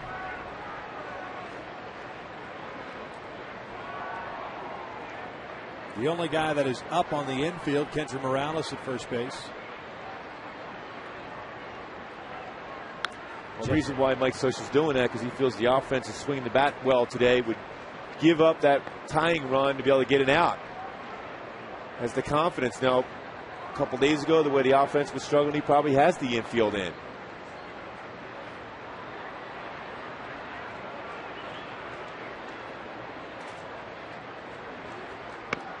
Good pitch there, and it's 1-2 strikes. Saunders was working on a one-hitter coming into the seventh inning. Sweeney single, Kuzminoff bloop, the double by Ellis. 2-2 strikes. Dallas Braden, starter for Oakland. He's worked through 6.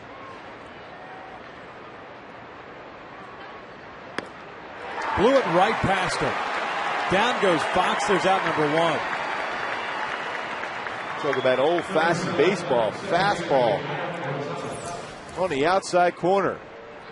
Some gas at 96. Unhittable.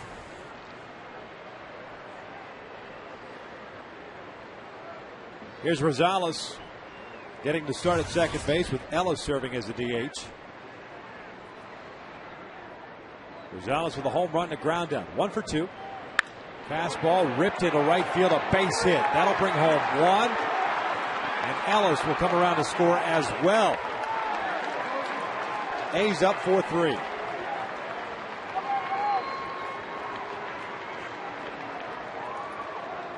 can see Rosales loves to hit the fastball. Quick on the fastball.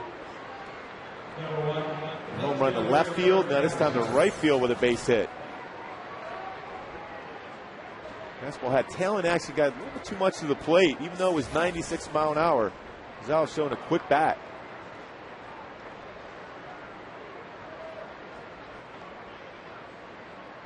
The book closed now on Saunders. And after pitching great baseball, now on the back end of it.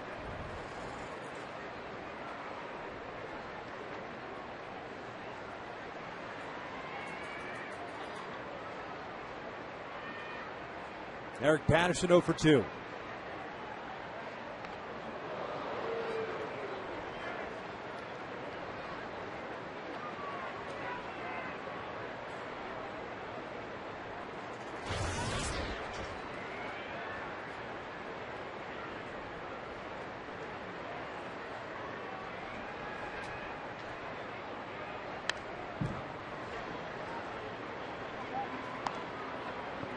No balls and 2 strikes.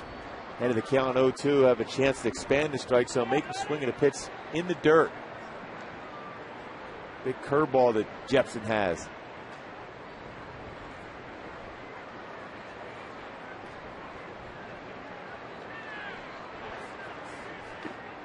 Nice job by Mike behind the plate, smothered that baseball. 1-2 strikes.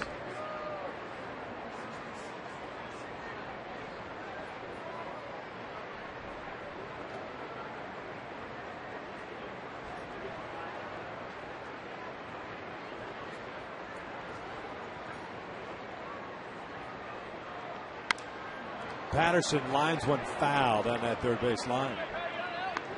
A lot of late swings, just trying to get that ball past him.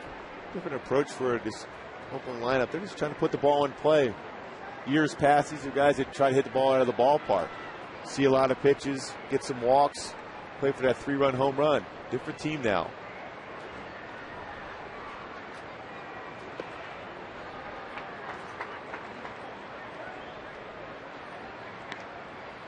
Count even now, 2 balls, 2 strikes.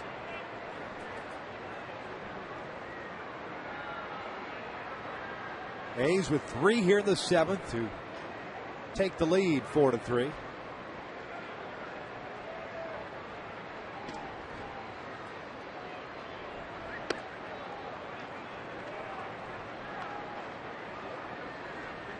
And a full count.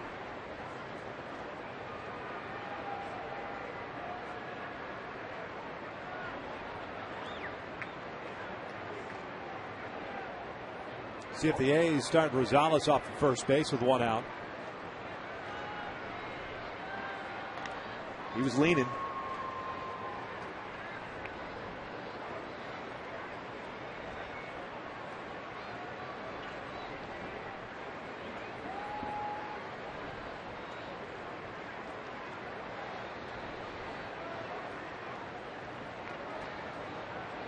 There he goes. Broken bat. Right over to Morales. He'll take it himself. 2 outs.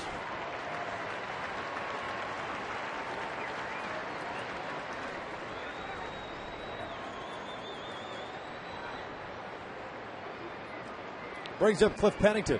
It's almost a pitch you'd love to see. 0-2, 1-2. I mean, as much as you'd love to have the strikeout, it's great. It doesn't have to be the nasty down and in slider or cut fastball every single time. No, especially when you have that type of fastball. Right. Now, if you're settling in the mid-80s, maybe you have to finesse your way through. But when you throw that hard, you locate a 94 to 97 mile an hour fastball. That'll get a hitter out almost every time if you hit your spot with it. Especially with the movement that Jepson has. Yeah, you don't want to force your way through it with a breaking pitch all the time.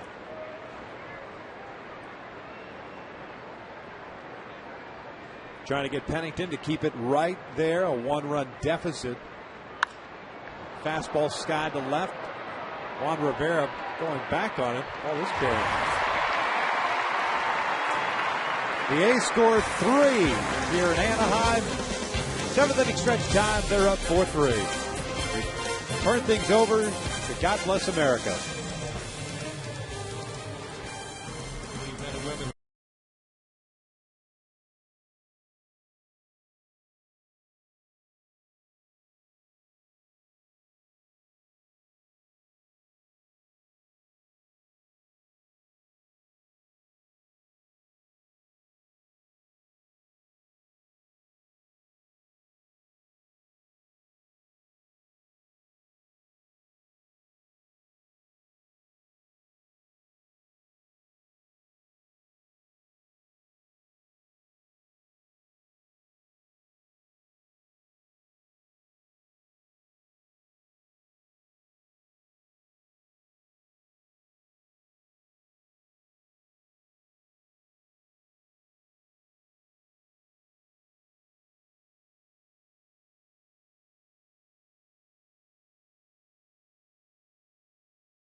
Solo home run. The A's coming back and being one hit through 6 innings, scored 3 runs in the 7th to take the lead. Adam Rosales, second baseman this afternoon, a solo home run and a 2-run single for the Oakland A's. There's Rosales, new defensive outfielder for Oakland. Gabe Gross takes over out there for Eric Patterson. New guy on the mound, youngster Tyson Ross, former 2nd-round pick out of Cal Berkeley. Non-roster invitee to spring training as a starter last year, and all of a sudden working out of the bullpen. He's got a good fastball, a slider, and a changeup. Kendrick tries to bunt, bunts it right back to him, and there's out number 1.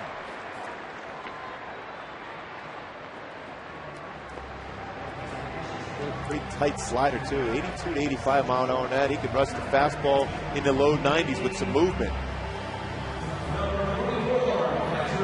Ross made his major league debut in the 6th inning last Wednesday's game against Seattle. He threw 2 1/3 scoreless. Threw the ball well in spring training at a 2.79 ERA. As mentioned last year, as a starter between A-ball and Double-A, 10-10 and a 4.09 ERA. That would be all upper body right there. Yeah, that's not using that. We talked about Tom Seaver, the leg drive towards the plate. This is all arm.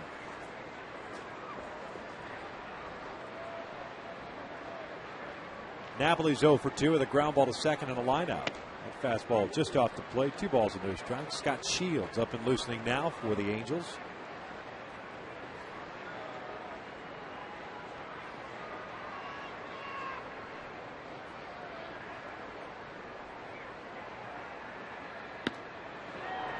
High fastball.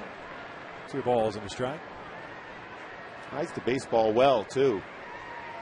And not much leg drive. He's a slinger. There's that ball. About 3/4 delivery. It's all a good fastball so far at 93.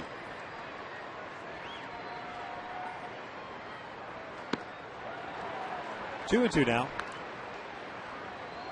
And he's an Oakland guy, too. Right in their backyard. That's where he grew up. You can see right here, he just smooth delivery, but boy, it's straight up and down.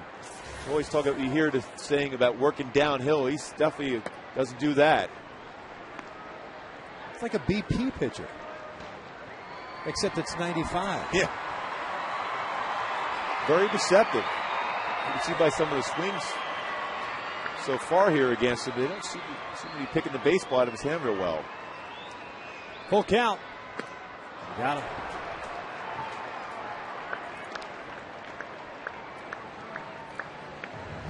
Second out here in the 7th. Bases clear for Brandon Wood.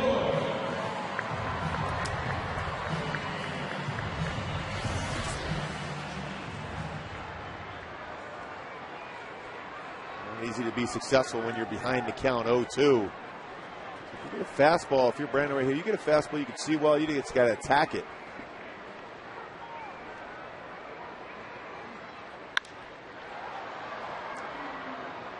This one into the seats, and it's no balls and a strike.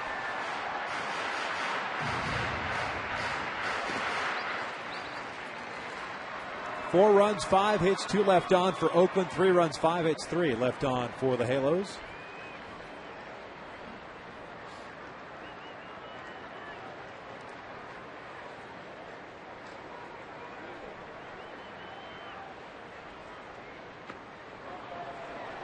No balls, 2 strikes. Dallas Braden, the starter for Oakland, went 6, struck out 2, walked nobody, gave up 3 runs, all earned. All 5 hits were on him, including the home run to Abreu.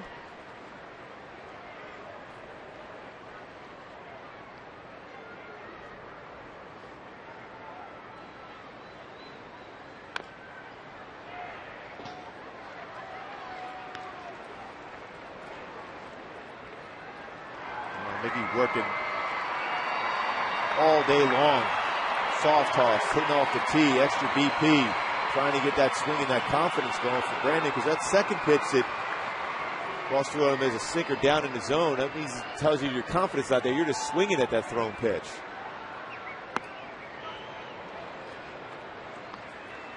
One and two now.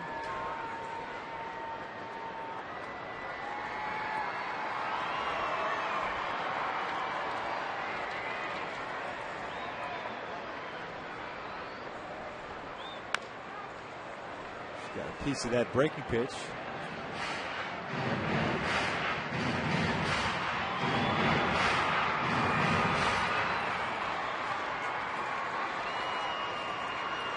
Well, a pitcher there, you see a batter swinging at fastballs and late on, then you throw a slider, you speed up his bat. A better opportunity for Brandon now to be able to center a baseball. Who's on it?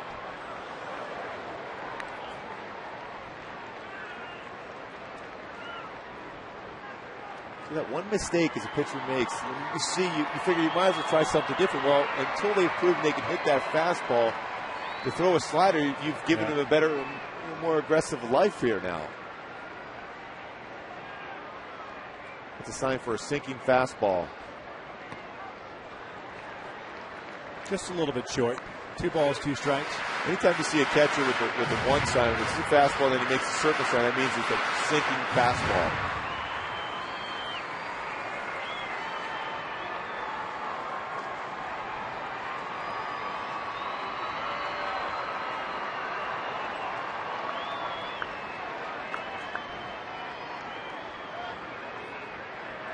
Now come back with the slider. Got him looking on the inside part of the plate. Not where they wanted it. But it worked. A 1-2-3 inning, 7 complete. A's up 4-3.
Six games, it's 0-2, decided by 1 run, 25 by 2. We got one this afternoon. 4-3 A's as we start the top of the 8th inning. Scott Shields takes over for Kevin Jepson. Worked a couple innings so far this year. He's allowed 1 earned run. That sinking fastball. Curveball, too, for Shieldsy. Needs to throw up a 0 here to get the offense back in there against this very difficult Oakland A's bullpen. Top of the order, Davis, Barton, Sweeney against Shields. Kevin Jepson went 1 inning, had a strikeout and a walk, a hit. Well, that one hit appears to be costly for Joe Saunders. Those runs going on his ledger. Davis looked like he went around. He did not, says Greg Gibson. Wow, that looked like he definitely had almost a full swing.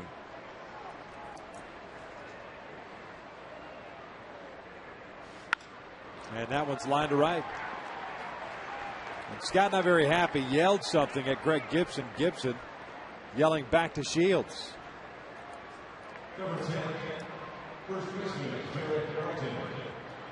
This is definitely a running situation now with Davis with that speed.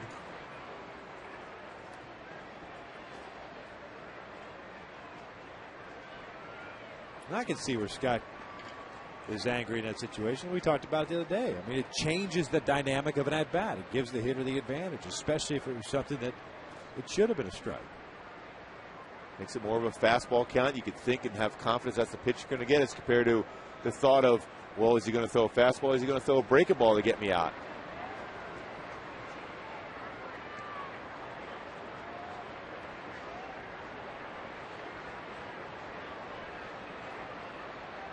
There goes Davis, pitch out. Mike Napoli has no chance on that. And Mike Scioscia guessed right. He's a pitcher. You want to throw it to the throwing side of the catcher, but Napoli had to reach back. No chance at that point. Hit a decent jump, but a better throw, he might have a shot at him. Once he's got to reach back, there's no chance he's going to be able to make that throw in time to get a guy like Davis who runs so well.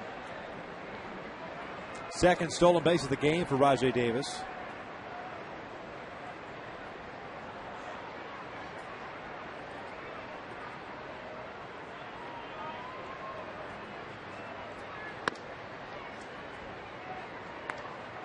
Two balls and no strikes. Derek Barton had a sac bunt in the first inning, and he's grounded out twice since, so he's 0 for 2. He squared around that last pitch, 1-0, but now on a good fastball count, 2-0. Be surprised if he's around the bunt now.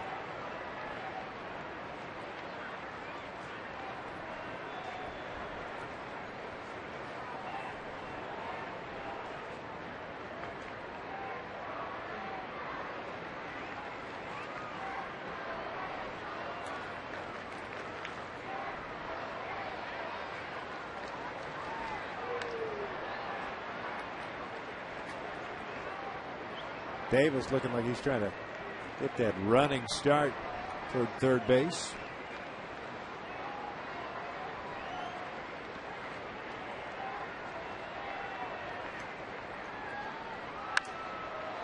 Want to reach his seats. 2 balls and a strike.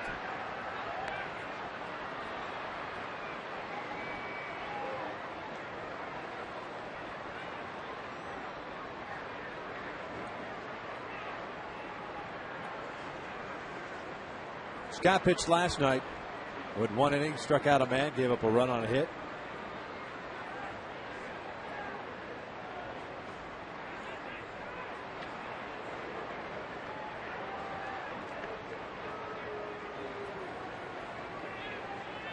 You know, Ricky Henderson was in camp working with Oakland as far as their base runners. He always would say third base is the easiest base to steal. So you see Davis trying to get that lead, thinking about going. Barton drops one down. Beauty. Sacrifice bunt works as Davis moves to third.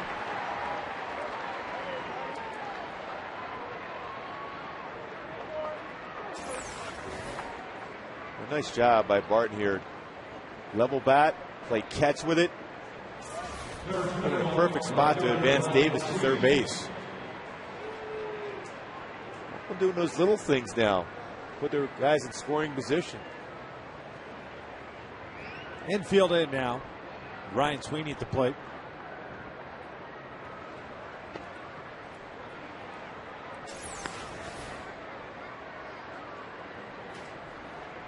And that foot out of the batter's box once again. Must have passed a rule and they didn't give us the memo.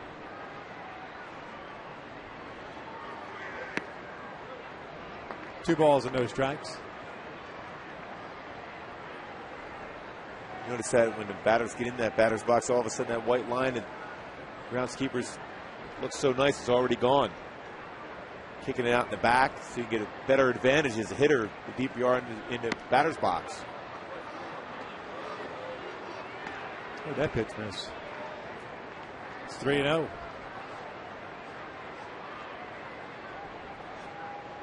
Sweeney had the single that started the rally in the 7th. Came around to score. He walked him.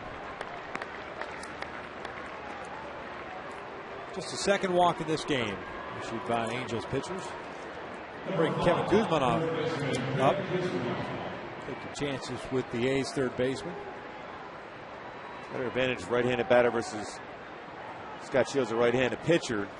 Once he fell behind the count on Sweeney, why not make him swing it out of the zone, because you're still in position to ground ball, double play, get through the inning.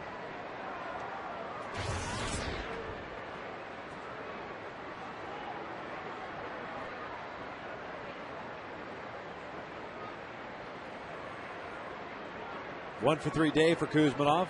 Also with a single little run scored in the 7th. Takes a fastball right down the pipe. Rajay Davis at third base. Ryan Sweeney at first. Pretty good speed on the base paths for the A's.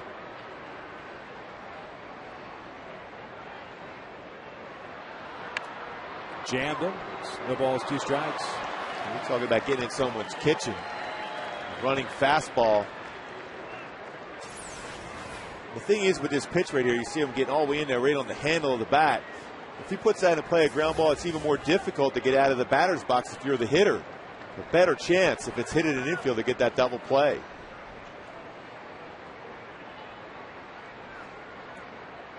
There goes the runner. The 0-2's outside to throw down. Got him!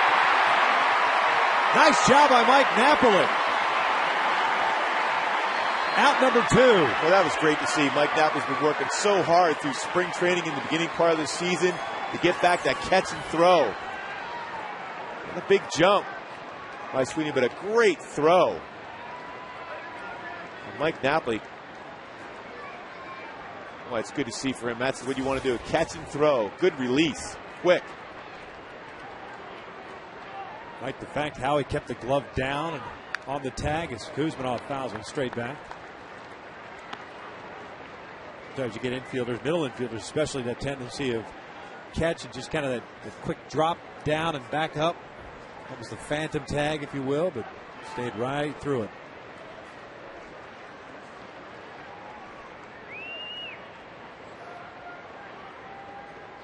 Another 1-2. Fouls in the upper deck here on the first base side. See Scott Shields every once in a while when he's ahead of the count, he'll do that 3/4 delivery on that fastball with even more movement.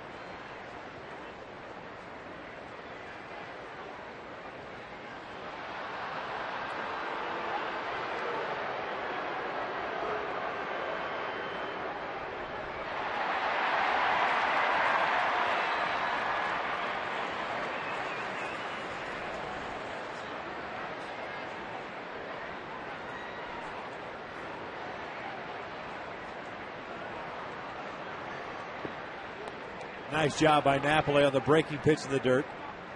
Boy, a lot of confidence for Mike Napoli there, too. Had his body in perfect position to keep that baseball, even though it's a breaking pitch. At times, you don't know where the ball is going to spin off the dirt. Had his body there, the arms out. Keep it right in front of him. Perfect technique for Mike Napoli. Another one that does a very good job, Jeff Mathis. See a lot of confidence as a pitcher to be able to throw your very best breaking pitch because you have the confidence to keep that baseball in front of him.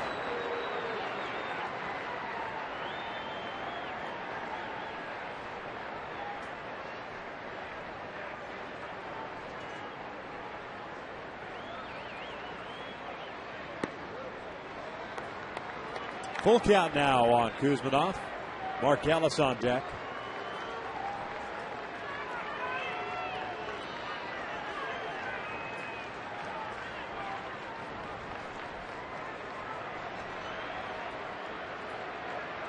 Payoff pitch. Just got a piece of it. Frustrating if you're a pitcher, Nad. You executed that pitch perfectly. Kuzminov was able to foul that one off. You got to forget about that. Execute the next pitch.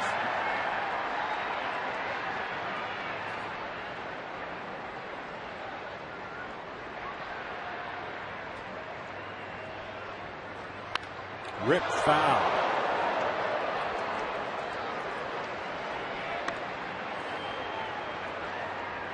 He's getting that secondary lead down at third base.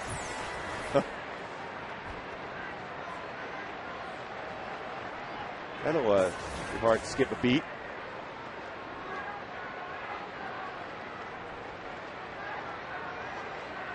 Here comes the 12th pitch to Kuzminov.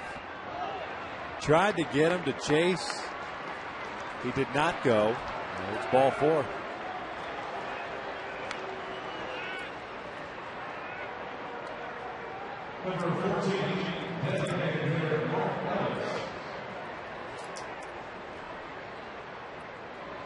Brings up Ellis. Had the RBI double with a run in the 7th. 1-for-3 day.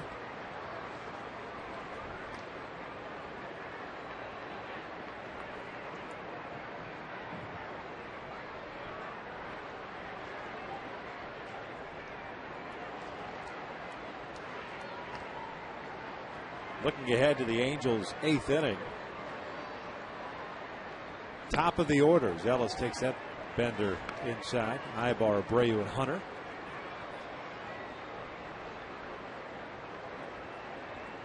That's a lot of at-bats. Ellis against Scott Shields.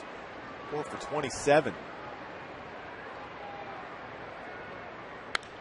Pulled foul.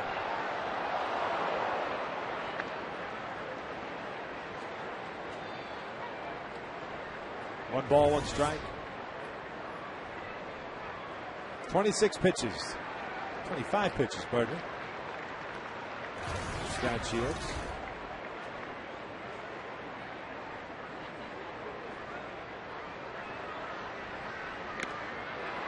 In and out of the glove of Napoli on the foul tip.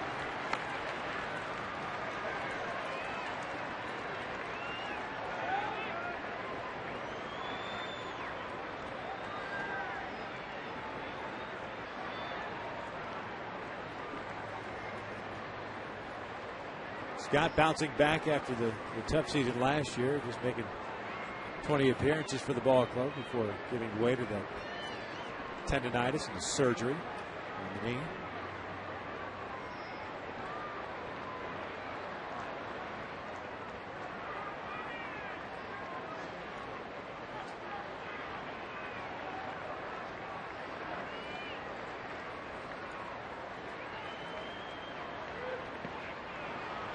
Another one. Another great job by Mike Napoli. Well, these Oakland A's hitters are laying off some tough breaking pitches by Scott Shields.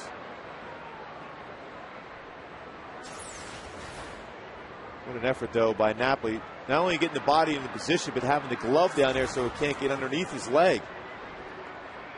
It's one of those, too, out in front of the plate. You're not sure which way it's going to break. You just hope it hits your body. 2-2. Ellis, emergency hack, fouls one. Wide of the bag at first.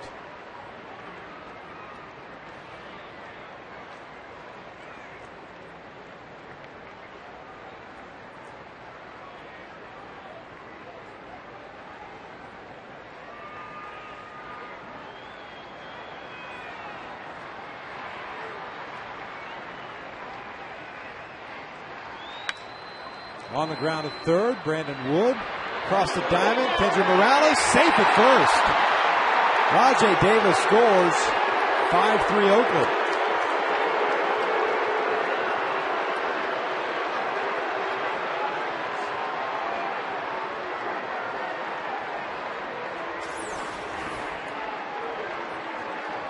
Chopper almost getting down the line pretty quick. Wow, looked like they got him. It's awfully close right there. Only got him by half a step. Sure did.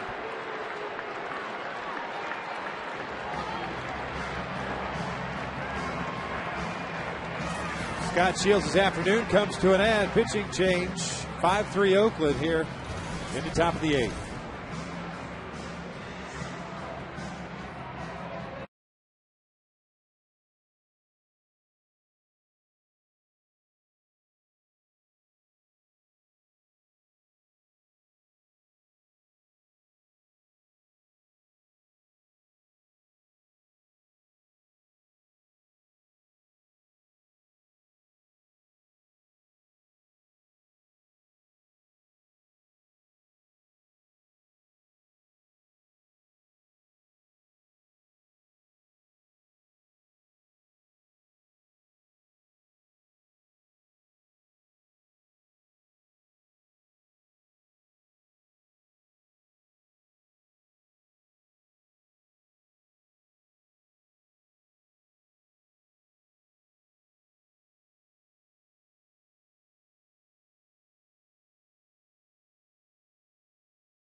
non-call by Rajay Davis to start off this at-bat. That clearly crosses the plate. And then this was the last play Greg Gibson was just involved with, which should have been the third out. No runs coming across. Instead, it's a run. It's 5-3 Oakland. The inning continues. Brian Stokes on now in relief.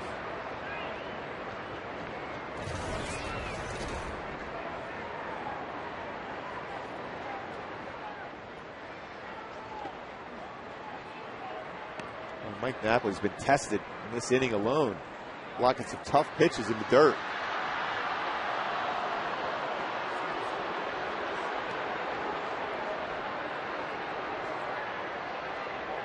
Bryant last pitched on Thursday against Minnesota.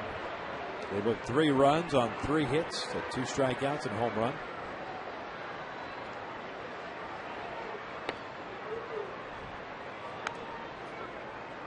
Jake Fox today 0 for 3, including a strikeout. Getting the start behind the plate for Kurt Suzuki, the regular catcher, getting the day off.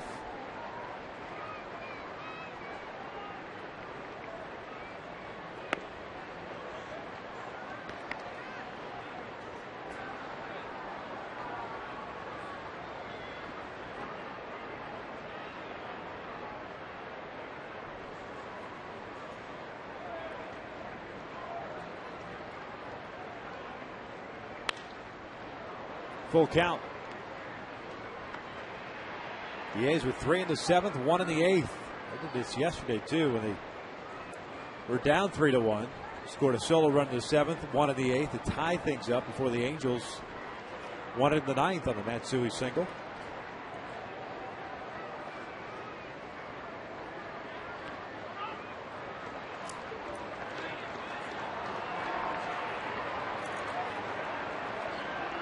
Thing is right there, if you're a pitcher, you don't want to overthrow that breaking pitch. You're forcing it through your arm slot. Like Sochi, Mike, but you always talk about repeating your mechanics, repeating your pitches. But when you force that slider through, it's a difficult pitch to be able to keep in the zone to make the hitter think it's going to be close enough to swing at.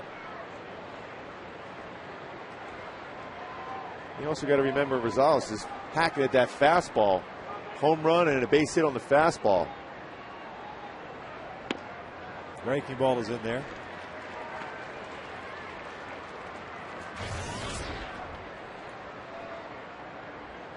Two for 3. Here's Adam Rosales.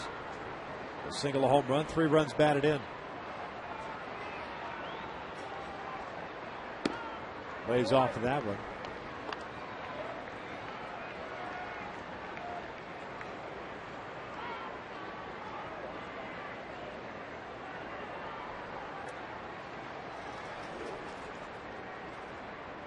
Bases loaded situation for Stokes.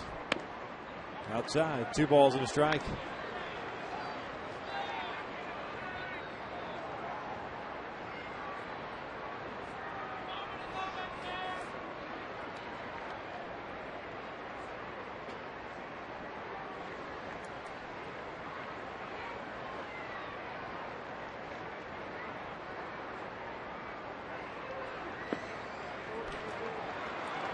Stokes is falling behind at 3 balls and a strike. Fastball count. Hitter's been hitting the fastball throughout this game.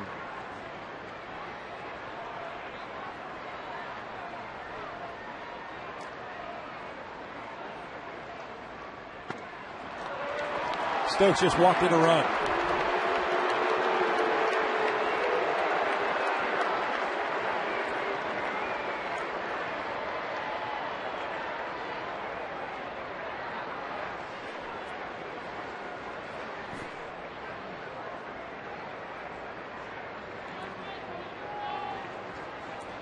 Stokes has come on and walked 2 batters. 6-3 Oakland now. And you can't aim the ball. This is get back to your proper mechanics and get a good release point. Attack that strike zone. Trust your movement. If you get a ground ball at somebody.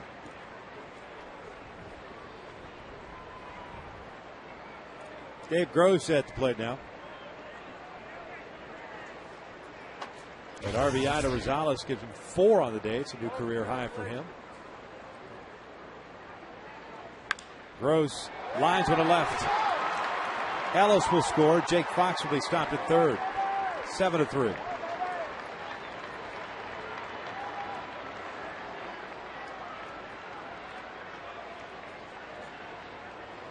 Four walks in the inning, and a team that's been swinging the bat as well as Oakland has. Can't give them that many free passes. I mean, when you think about their approach, too, going the other way with that swing. And the pitch going deep in the strike zone and going the other way. It's very effective for Oakland.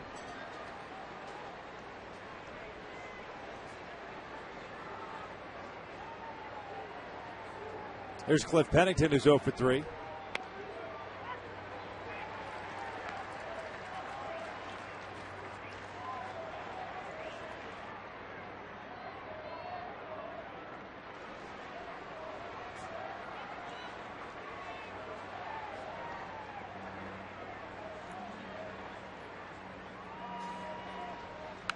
Pennington fouling that one back, and it's no balls and 2 strikes. Being told that the ball that Mark Ellis hit, which should be a single, an infield single, since it was a call safe at first base, an error on Brandon Wood.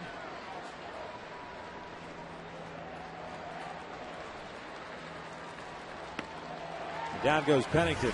Oakland, however, scores 3 times here in the 8th. Angels trail it by the score of 7-3.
With you. Subscribe to MLB.tv today to see every Angels game live or on demand on your computer. Local in-market blackouts will apply. Visit angelsbaseball.com to order and get more details. MLB.tv, baseball everywhere. Angels down by 4. At the top of the order coming up here, it's Tyson Ross. Came on in his first inning of action. And retired the Angels in order in the 7th inning, including a couple of strikeouts. See if the long top half of this inning has any effect on him. Ibar this afternoon, 1 for 3, had a single with a run scored in the 6th inning.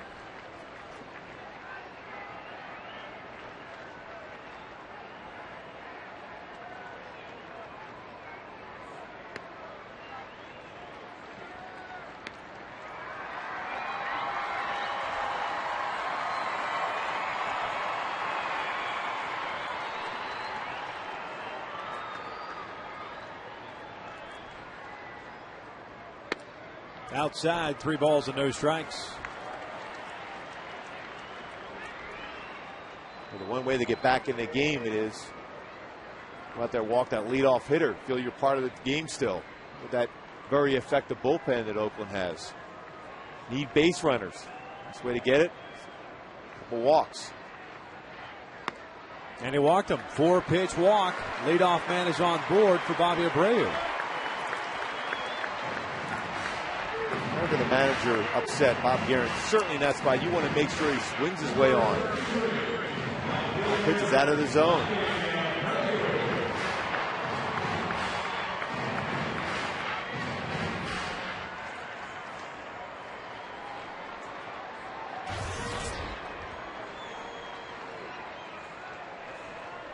Movement going on in the Oakland bullpen, so we'll see who they get up and loose.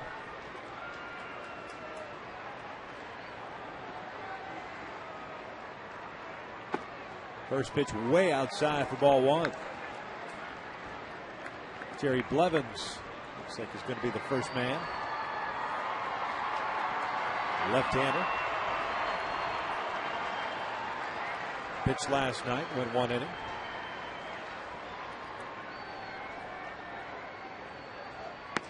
There's a strike. 1-1.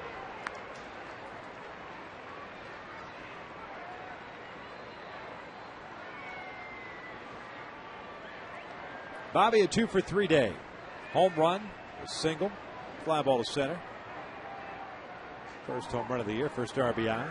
As he pulls one over to Barton. He's got it. Goes over to Pennington, back to first. A 3-6-3 double play.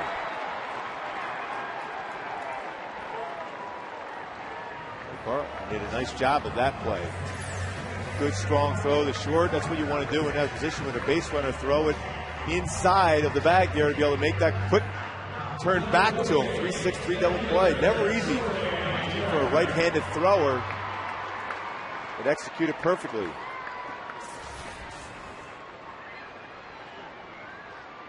Torrey steps in now. Take a strike. Torrey had a double in the first, came around to score. A fly ball to center in the third, had a sac fly in the sixth. Picking up his 4th RBI of the year.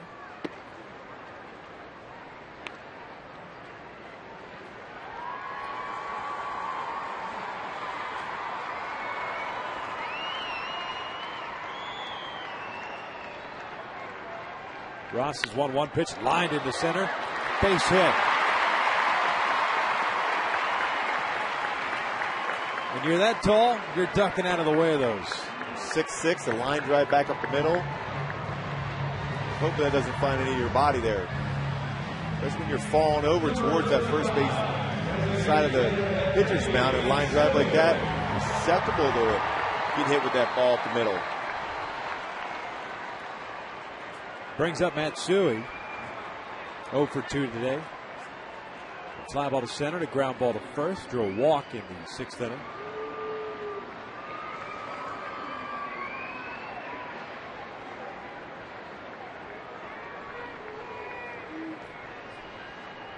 Kurt Young is out to talk things over with Ross and Fox, with Blevins getting loosened in the bullpen.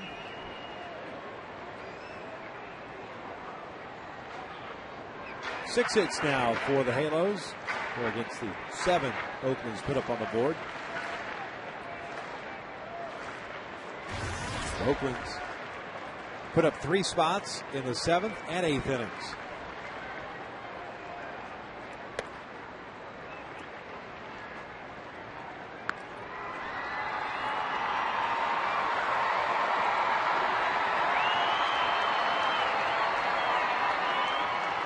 Andrew Bailey is up and loosening now.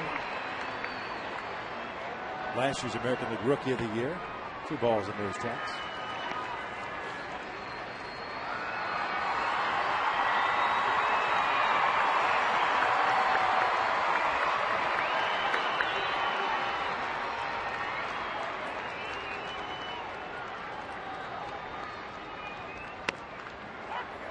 Just got the corner. 2-1 now. A little late movement on that 93-mile-an-hour fastball. So he wants to get a pitch here to be able to drive, do some damage. Rosales on deck. Takes another one. 2-2.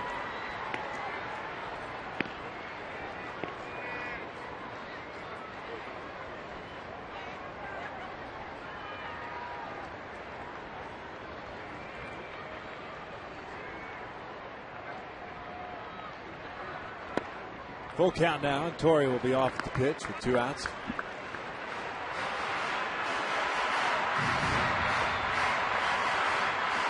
Wrapping up the homestand today. Off day tomorrow, which is a travel day.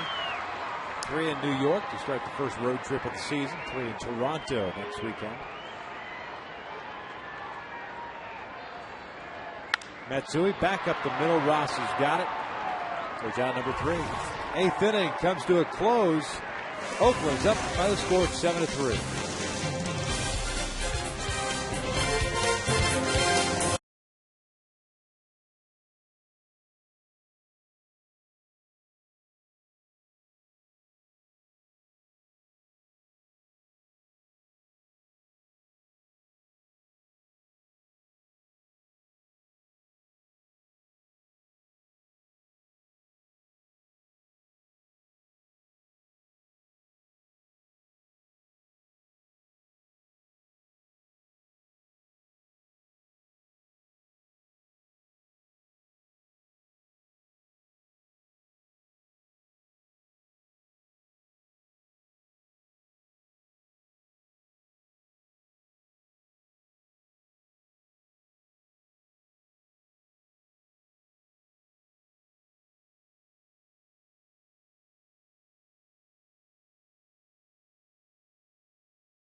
Changeup. Right, solid. First time out. The butterfly's going. Made some quality pitches. And against a team that had picked him in the Rule 5 draft this past offseason, had him in spring training, the Oakland A's did, and then knew that he wasn't going to make this team, A's that is, returned him back to the Angels, and here he is, Rob Quinlan getting optioned down to AAA Salt Lake. Top of the order for Oakland here in the 9th, Davis, Barton, and Sweeney. Same guys that started things off for them in the 8th inning, which they scored 3 runs.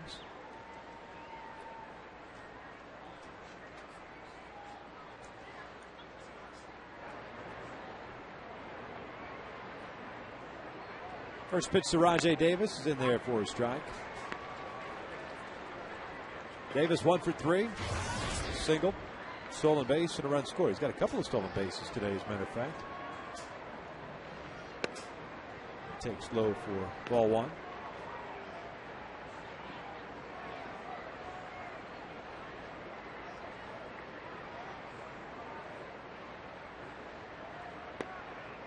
Good breaking pitch there.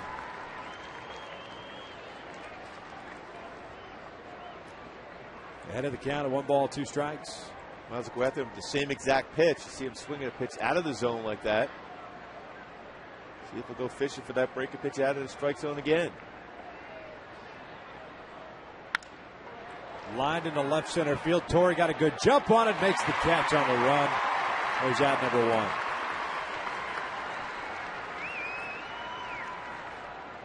That first step for Torrey Hunter, able to make that play because that ball was hit right on the line.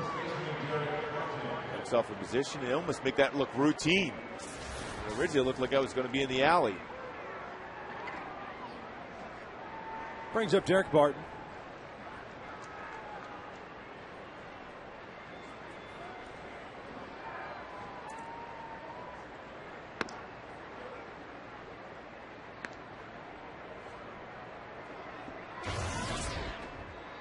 Bobby Cazawa at Pace High School in Florida.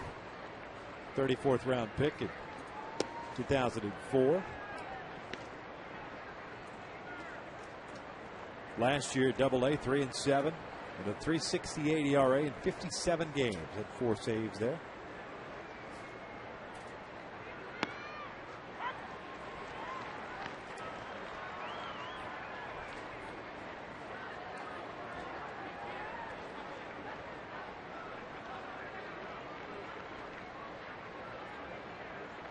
Barton takes outside. It's 3 balls and a strike.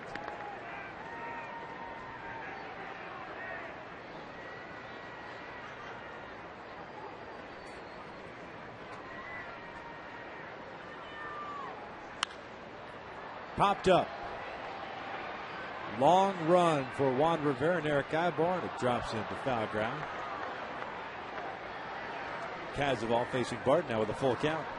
Derek Barton coming in the game hitting .421, but was asked to sacrifice bunt twice today and was successful doing so. Did a nice job doing it, even though he was an out as far as the rule book is concerned. Not that we're hammering the point home. 0 for 2 with a couple of ground outs. Scott Shields, by the way, today went 2/3 of an innings, walked 2, gave up 3 runs. They were all unearned because of that error by Brandon Wood.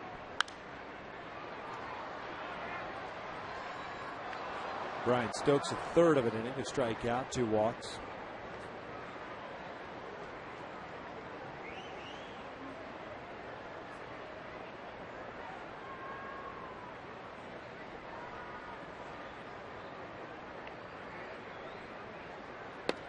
And he lost him.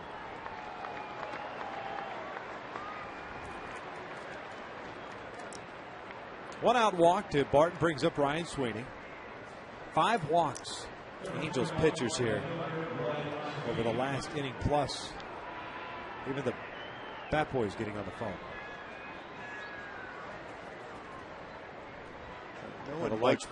Knowing Mike Busher the way I know him, he's not going to be real happy with the number of walks by the pitching staff. He likes that aggressive nature, throwing strikes, working ahead. See the frustration with Butch.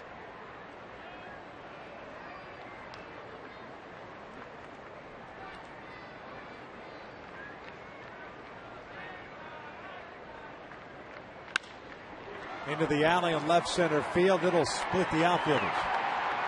Derek Barton coming around third. He is being waved home. No relay throw. 8-3 Oakland.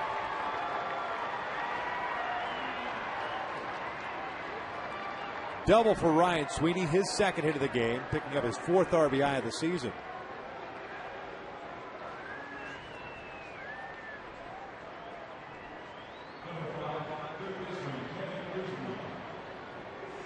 Amazing how this game has changed for Mike Scioscia and the Angels.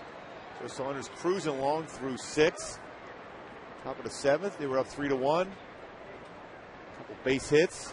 So you know, Oakland on fire again late in the game. Ibar's got the skimmer. Another dig out of the dirt by Kendry Morales gets the out.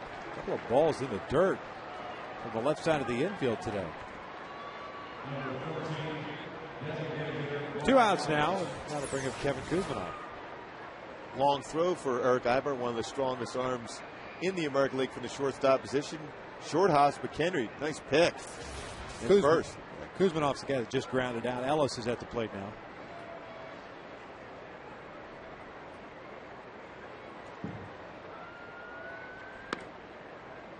Ellis 1 for 4. RBI double in the 7th.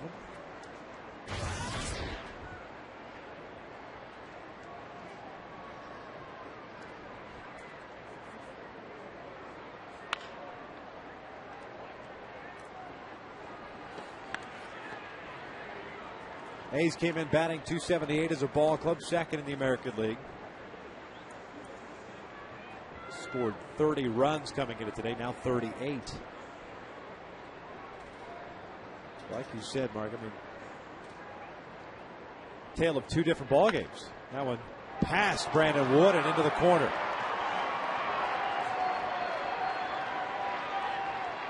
9-3 Oakland.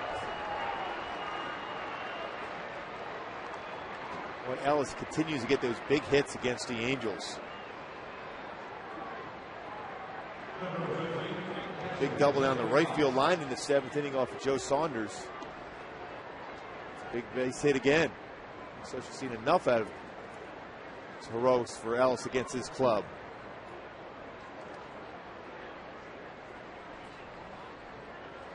Jake Fox will get an at-bat here. 2 outs in the 9th. 9-3 Oakland. Fox has caught this whole game. 0 for 3 today.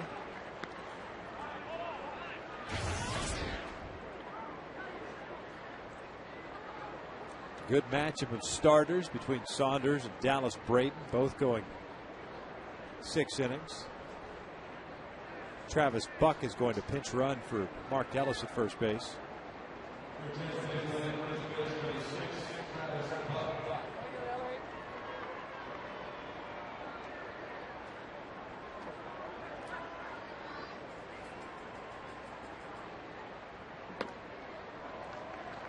Good slider there, and it's no balls and 2 strikes.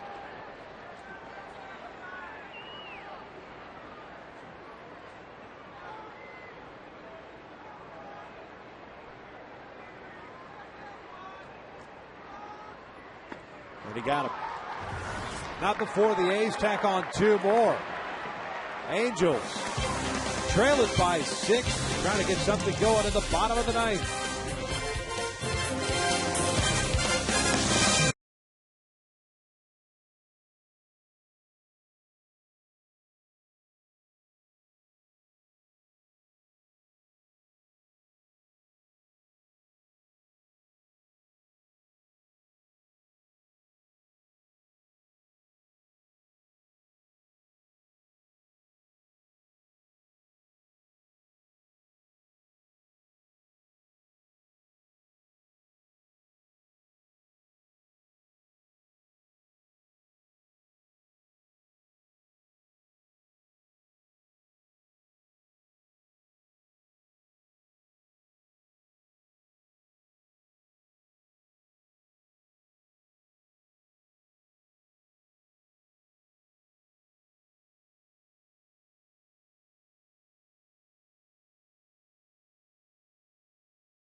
Leading it, the rubber game of this series. They took the opener, the Angels, last night. Oakland's leading this one. Tyson Ross looking to close things out. He's got 2 innings under his belt, a couple of strikeouts and a walk. He'll face Morales, Rivera, and Kendrick here in the bottom of the 9th. Hoping the Angels can do some rallying here to get back into this one. Tie it up, if not win it. Oakland A's offense coming to life in 7th, 8th, and 9th innings. Well, Joe Saunders was throwing so many quality pitches, working down in his zone. Put together 3 hits in a row against him in the 7th inning, and all of a sudden you look up, they've scored 8 runs in the last 3 innings.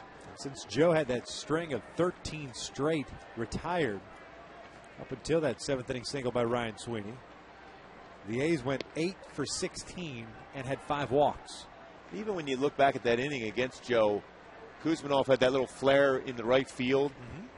Mark Ellis hit a pretty good pitch by Joe Saunders right down the right field line. So I mean, Oakland, they're swinging the bats well, and when you're doing that, you're going to find some holes. Derek Barton making a terrific play on the ball hit off of the bat of Morales. There's out number 1. Barton's been very good defensively at first base in this series. Right down the line, cuts it off, flips it over. Lost cover in the bag. Saw the inning before, a 3-6-3 double play he turned. Yep. A 1 out here in the 9th brings up Juan Rivera.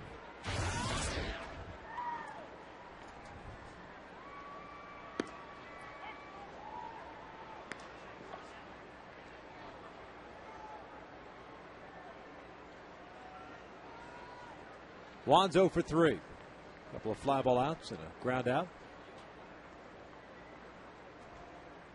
And he drills one into the left field corner. This one is gone. Solo big fly for Juan Rivera. Makes it 9-4 Oakland.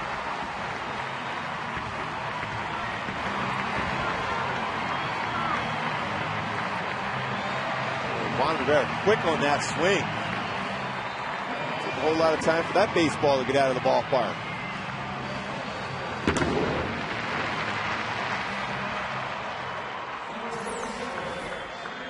Setting up inside with the fastball. This time a little sink action in the inside part of the plate. Juan quick on that 91-mile-an-hour fastball. Fastball to Howie Kendrick is upstairs. Home run by Juan, his second of the year, picking up his 4th RBI.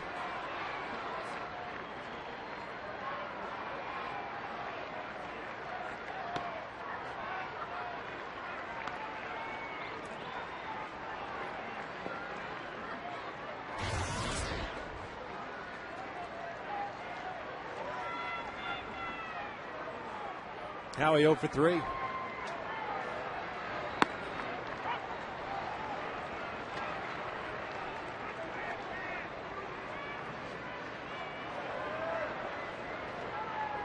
Hunter, the veteran, still working with some of the younger players. Even Juan Rivera, although he has time in there to still talking how to be successful during the course of a game.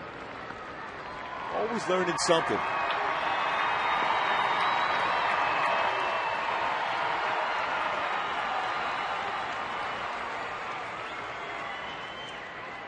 Here comes the 3-1. Howie fouls one off to the right.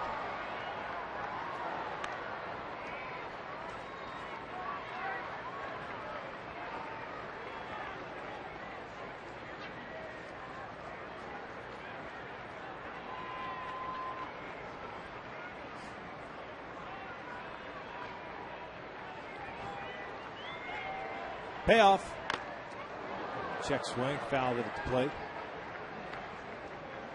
Ross, if he gets through this inning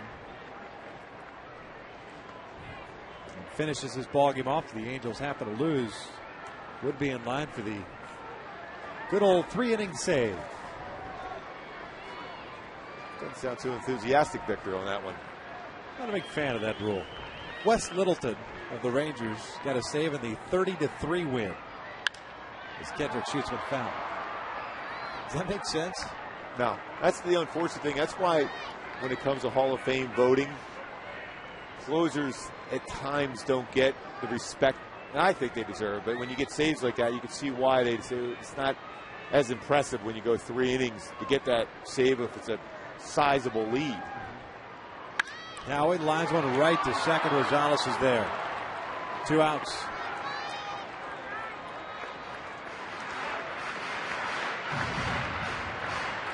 Big game for Adam Rosales today for Oakland.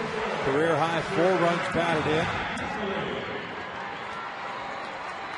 in. Angels down to the last out. Here comes Mike Napoli.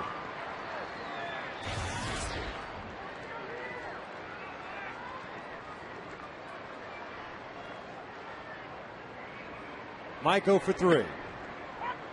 He faced Ross back in the 7th, struck out.